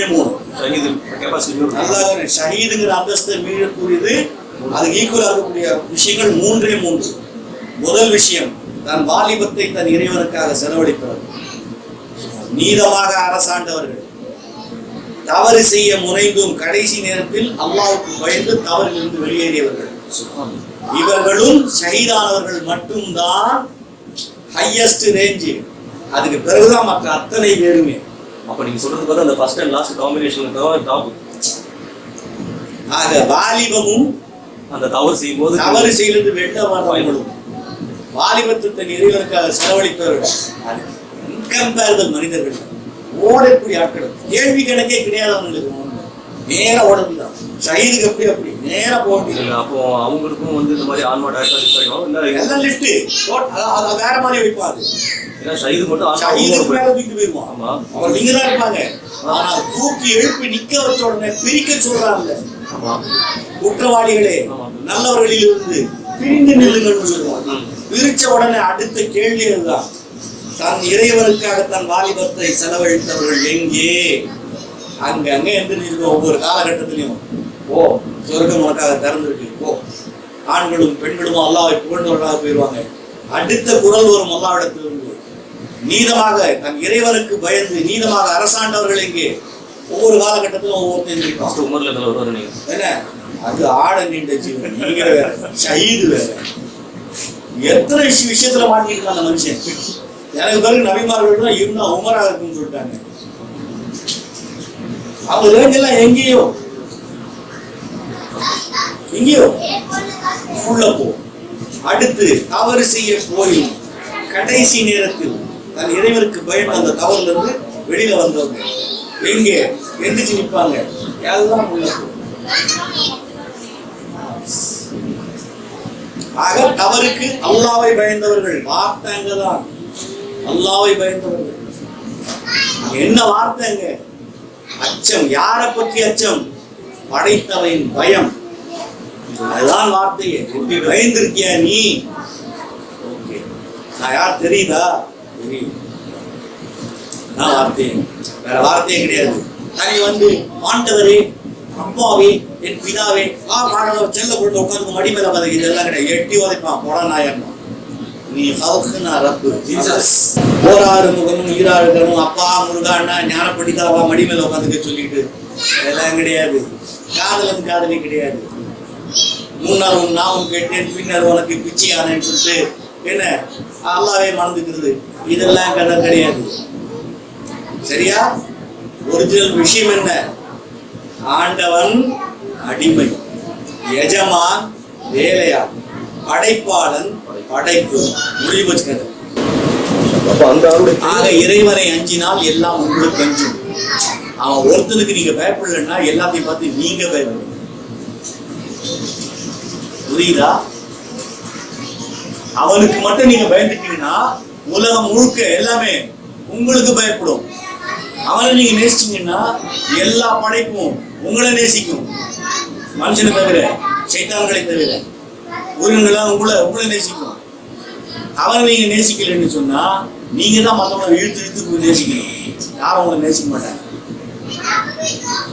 நீங்க அவனை பயப்பட மறந்துட்டீங்கன்னா உலகத்துல ஒவ்வொரு பொருளை பார்க்கும் நீங்க பயப்பட வச்சிருவாங்க. கொசு கூட பயப்படுறோமா? கொசு இப்படி பறந்தா வருதா பயம்? வருதா இல்லையா? அந்த அளவுக்கு அல்லாஹ் பயப்படுறோம். நம்ம போனா பறந்துட்டு போயேன் கடி ஒன்று தட்டி நான் கதாவடிக்கிறேன், முடிஞ்சு குடிச்சுக்கிறேன். ஏன் வருது பயம்? கொசு கூட பயமுறுத்துது நம்மளை. காரணம் அல்லாஹ்வை நாம பயப்படுறது. அற்பமான விஷயம் கொசு சொல்றானா? கொசுவை விட அற்பமான ஒன்றை உதாரணமா சொல்ல நான் வெட்கப்பட மாட்டான்னு சொல்றானா? கொசு அற்பமானது. அந்த அற்பமான விஷயத்தையும் கண்டு பயப்பட வச்சுட்டானா? அப்ப அர்த்தம் என்ன? கொசுக்கு பயம் வருதுன்னா அல்லாஹ் நம்ம அந்த அளவுக்கு தான் பயந்தோம்னு அர்த்தம். நம்ம பயத்தை நம்ம இட போட்டுக்க வேண்டியது. புரியுதா? ஆறு தண்ணி வரணும், எங்க வரணும்? நாம தான் ஆற்று தேடி போகணும். ஆறு நம்மளை தேடி வராது. இல்ம தேடி நாம தான் போகணும். இல்மு நம்மளை தேடி வராது. வரும்போது கைவிடுறவன் மிகப்பெரிய நஷ்டவாளி. அல்லாஹ் கேள்வியை தயார் பண்ணிட்டான்னு அர்த்தம். ஜாகிரதை. யார்கிட்ட இல்மு இருந்தும் பயன்படுத்தலையோ அல்லாஹ் பெருசா கேள்வியை தயார் பண்ணிட்டான்னு அர்த்தம். படிக்க போறான்னு அர்த்தம். வாய்ப்பு கொடுத்து பயன்படுத்தலாம் பெருசா வச்சுக்காம முடிவு பண்ணா ஏதோ பண்ண போறாங்க. இப்போ உங்களுக்கு இல்ம கொடுத்துட்டு இருக்கான், எதுக்குன்னு தெரியல, பயந்து கொள்ளும். சும்மா கேட்டுட்டு பழைய குருடி கதவை திரடின்னு அப்படியே இருந்தீங்கன்னு சொன்னா குருடாதான் இருக்கணும். மாத்திக்கல வாழ்க்கையே, செய்தியை எடுத்துட்டு அடுத்த காலுக்கு போகல சிக்கிடுவீங்க. நான் நிச்சயமா கேட்பான். இப்போ எனக்கு எந்த அளவுக்கு கேள்வி அல்லாவுக்கு தான் தெரியும். நான் தப்பிச்சேன்னு சொன்னா தெரியாது. கொடுத்த இல்ம அந்த அளவுக்கு டிஸ்போஸ் பண்ணியிருக்கேனா அந்த கேள்விதான் நிக்கிது எனக்கு. சரியா? இதுல எத்தனை பேருக்கு தப்பா மேல எந்திரிச்சிருக்கு தெரியாது. எத்தனை பேர் ஆன்மா சுத்தப்படுறதுக்குள்ள கதறிக்கிட்டு இருக்கு எனக்கு தெரியாது. இதுக்கு முன்னால எப்படி இருந்தது? இப்போ இந்த சத்தம் உள்ள போக போக எது உள்ள கதறிக்கிட்டு இருக்கு, எந்த உள்ளம் கதறிக்கிட்டு இருக்கு, எந்த ஆத்மா மூச்சு முட்டிட்டு இருக்குன்னு தெரியாது. மூச்சு முட்ட ஆரம்பிச்சிடும். அல்லாஹ் நான் என்ன பண்ணுங்கிற மூச்சு முட்டல் வந்துடும். அந்த சஃபகேஷன் வந்துடும். திணறல் நிச்சயமா இருக்கும். மேல எதிர்க்கிற ஆத்மா அது எத்தனை பேருக்கு உங்களுக்கு வர போகுது எனக்கு தெரியாது. அவங்களுக்கு தான் தெரியும். எந்த உள்ளம் உள்ள கதறி ஒவ்வொன்று அழுதுகிட்டு இருக்கு அந்தந்த உள்ளவனுக்கு அது படைச்சவனுக்கு தான் தெரியும், எனக்கு தெரியாது. எது அவன் பக்கம் திரும்பிடும் அந்த உள்ளத்துக்கும் அவனுக்கு தான் தெரியும், எனக்கு தெரியாது. நீங்க கேட்கற அத்தனை பேரும் திரும்பிட்டீங்கன்னா ஜாக்பாட்டா எனக்கு அல்ஹம்துலில்லாஹ், என் கூலி எனக்கு நிரப்பமா கிடைச்சிடும். அவனை ரக்க கட்டி ஓட வேண்டியதுதான். நம்ம எதிர்பார்க்கறது பச்சை பறவையா மாறணும்னு ஆசை. இந்த அமல் செஞ்சுட்டு அந்த அமல் செஞ்சுட்டு எல்லாம் கிடையாது. சுத்தமா எல்லாத்தையும் தொலைச்சிட்டு என்ன குடுக்குறியோ கூடு, உன் முன்னால வந்து நின்ட்டேன். தீர்ப்பு நாளுக்கு முன்னாலே உன் முன்னால நின்ட்டேன். என்ன குடுக்குறியோ கூடு, நான் திருப்தி. இதெல்லாம் பார்த்தேன். இதுக்குதான் ரியாதமா போராடுறது. அதுக்கு இந்த உலகத்தின் சுகத்தை விடணும். அல்ஹம்துலில்லாஹ் விட்டாச்சு. சரியா? இப்ப இருக்கிற எது சுகமா தெரியுது? இந்த மாதிரி கிளாஸ் எடுக்கிறது, எவ்வளவு வலிச்சாலும் கிளாஸ் எடுக்கிறது சுகமா இருக்கு. இதான் ஓ ஈமான் கொண்டவர்களே, உங்கள் இறைவனை அஞ்ச வேண்டிய விதத்தில், உண்மையாகவே அஞ்ச வேண்டிய விதத்தில் அஞ்சு கொள்ளுங்கள். அவனை எப்படி அஞ்சணுமோ அப்படி அஞ்சு. சும்மா விளையாட்டா இல்லை, நான் பயப்படுறேன். இந்த நடிப்பு அவனுக்கு நல்லா தெரியும், எது நடிப்பு எது. அவன் பயம் இருக்கட்டும். நடந்துருச்சு தப்பு, இன்றைக்கு தௌபா செஞ்சாச்சு, ஞாபகம் வந்துருச்சு, உடனே இமீடியட்டா இருக்கும். எனக்கு இதுக்காக நீ குற்றம் பிடிச்சிடாது, நான் மன்னிச்சு அடுத்த 2-3 நிமிஷம் மனசு ஆறுதல் அடைகிற வரைக்கும் அந்த மன்னிப்பு ஓடிக்கிட்டே இருக்கும். சொல்லும் விட்டுருன்னு. அதான் அவன் சொல்றது, போதும் போதும் போதும் விட்டுரு. மனசு தன்னால ஒடுங்கி நிக்கணும்னு ஆசையோட போயிட்டு நிக்கிறோம். இப்படி நிற்கும் போது வருது, ஏன் நடிக்கிறது வருதா, அங்கே குத்துவான். நடிக்காத, இயல்பாக நான் தான் நிக்கிறேன். ஆச்சா, உடனே உள்ள தன்னால வரும். இந்த குத்து வந்த உடனே கண்ணில் தண்ணி வரும். அதான் நிஜ அழுகை. இந்த குத்து கிடைச்ச உடனே ஐயோ நான் அசிங்கம் பிடிச்சேன், அந்த எண்ணம் வந்த உடனே கண் கலங்கும். நான் அல்லாஹ்வுக்கு உண்மையிலே இல்லையே, என்னால உண்மையா நிக்க முடியலையே. அந்த குத்து இம்மீடியா குத்தும். அதுதான் ஆன்மாவின் குரல். அதான் ரூ ஊட்டு. அப்போ வரும் கண் கலங்கிறது, அதை அக்செப்ட் பண்ணிக்கணும். அந்த கண்ணீர் வீணா போகாது. ரொம்ப ஜாஸ்தி. அவன் பயத்தில் எப்போ கண்ணில் தண்ணி வெளியில வந்தாலும், தன் தவறுக்காக எண்ணி எப்போ கண்ணில் தண்ணி வந்தாலும் அந்த கண்ணீருக்கு வேல்யூ ரொம்ப அதிகம். அவன் அதிகம் நேசிக்கக்கூடிய வார்த்தை. அதுவும் ராத்திரியில திடீர்னு எந்திரிச்சிடும். தொழல்னாலும் தூக்கம் கலைஞ்சிடும். திடீர்னு நம்மளை பற்றி ஞாபகத்துல வந்து நம்ம செஞ்சதெல்லாம் ஞாபகத்துல வந்து கண் கலங்கும். வாய் நம்ம மன்னிச்சிருங்க. அந்த கண்ணீரும் அந்த கண்களும் அல்லாஹ்வுக்கு மிகவும் பிடித்தமான விஷயம். அது வீணா போகாது. அது சத்தங்களில் மிகவும் பிடித்தமான சத்தம் எது தெரியுமா? அல்லாஹ்வுக்கு எது? இரவில் ராத்திரியில் யாரும் பார்க்காத நேரத்தில் தன் தவறுகளுக்காக தன் இறைவனிடத்தில் அழுது விசும்புறோமே, அந்த விசும்பல் சத்தம் இறைவனுக்கு மிகவும் பிடித்த சத்தம். இப்போ எந்த காரணம், எந்த பாவத்துக்காக நாம அழுவோம், அழுவதற்கு ஒரு காரணம் இருக்குது. நிச்சயமா நிச்சயமா உறுத்தல். ஒரு பாவத்தை யோசிச்சு நம்ம இப்ப அழுவோம்னு வச்சுக்கோங்க. ஐயோ நான் இந்த மாதிரி தெரிஞ்ச தப்பு, இப்ப நான் உணர்ந்துட்டேன் அப்படின்னு சொல்லிட்டு அந்த குறிப்பிட்ட பாவத்தை நம்ம மனசுல பின்னாடி எண்ணத்தை வச்சு நம்ம அழுவோம். அதனால கண்ணீர் வரும். வேற பல தவறுகளும் நமக்கு ஞாபகம் வரல, அந்த குறிப்பிட்ட பாவம் அதுக்கு தான் அவ அது இருக்கும். இல்ல அந்த வந்துட்டாலே ஒட்டுமொத்தமா அடுத்த செட் வந்துட்டு அடுத்தடுத்து கேட்க வைப்பான். அவனே கேட்க வைப்பான். சைட்ல எல்லாமே எல்லாம் லைனா வரும். ஞாபகம் விட்டான் அவனே. நீங்க என்ன நினைச்சிட்டு இருக்கீங்க? ஒன்னொன்னா ஞாபகத்துல வரும். எதெல்லாம் நீங்க மறந்துட்டீங்களோ அத்தனையும் லைனா வரும். இவ்வளவு வயசுல செஞ்சது கூட ஞாபகத்துக்கு வரும். விடமாட்டான், சுத்தப்படுத்துவான். அதுக்கேற்ற மாதிரி வலிக்கும். எல்லாத்தையும் அதையும் கம்பைன் பண்ணி விடுவான். லைனா வரும், லைனா வரும். கதரும், மனம் கதரும். ஒன்னொன்னா ஒன்னொன்னா ஒன்னொன்னா ஒன்னொன்னா அந்த உறுத்தல் தனியிற வரைக்கும் உங்களை வச்சுக்கிட்டே இருப்பான். நீங்க கொஞ்சம் மிஸ் ஆகுறீங்கன்னா கஷ்டத்தை கொடுத்து பின்ன புலம்பு வச்சு கால் கொண்டு வா, நான் உன்னை சுத்தப்படுத்த முடிவு பண்ணிட்டேன், எங்கேயே கழிச்சிருந்தேன். அந்த கழிக்கிறதுக்கு யார் தயாரா இல்லையோ கைக்கணிவு. அதுக்கு பிறகு போறதெல்லாம் வேஷமே. புரிஞ்சுக்கணும்.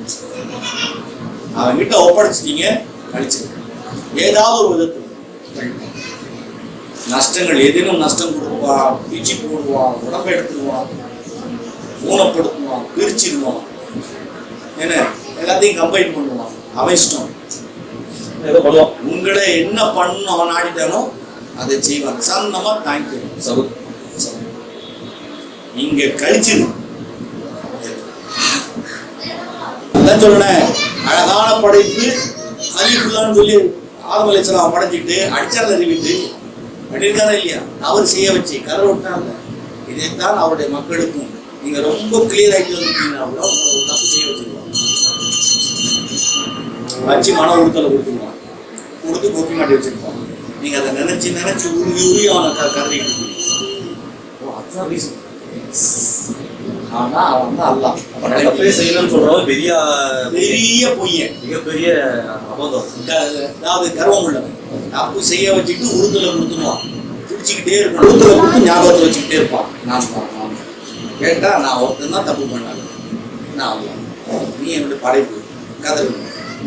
எனக்கு ரொம்ப பிடிச்ச விஷயம், அவங்ககிட்ட மன்னிப்பு கேட்கணும், அவங்ககிட்ட பிச்சை கட்டிட்டு இருக்கணும். அதுதான் அவனுக்கு பிடித்தமான வேலை.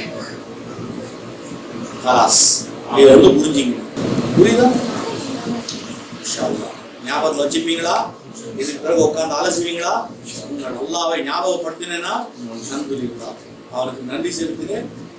நீங்க தௌபா செய்யும் போது, பாவங்களுக்கு தேடிக்கும் போது எனக்காகவும் இன்ஷா அல்லாஹ். நித்துவமா சுப்ஹானல்லாஹி வ பிஹம்திஹி சுப்ஹானக அல்லாஹும்ம வ பிஹம்திக அஷ்ஹது அன் லா இலாஹ இல்லா அன்த அஸ்தக்ஃபிருக வ அத்தூபு இலைக். அஸ்ஸலாமு அலைக்கும்.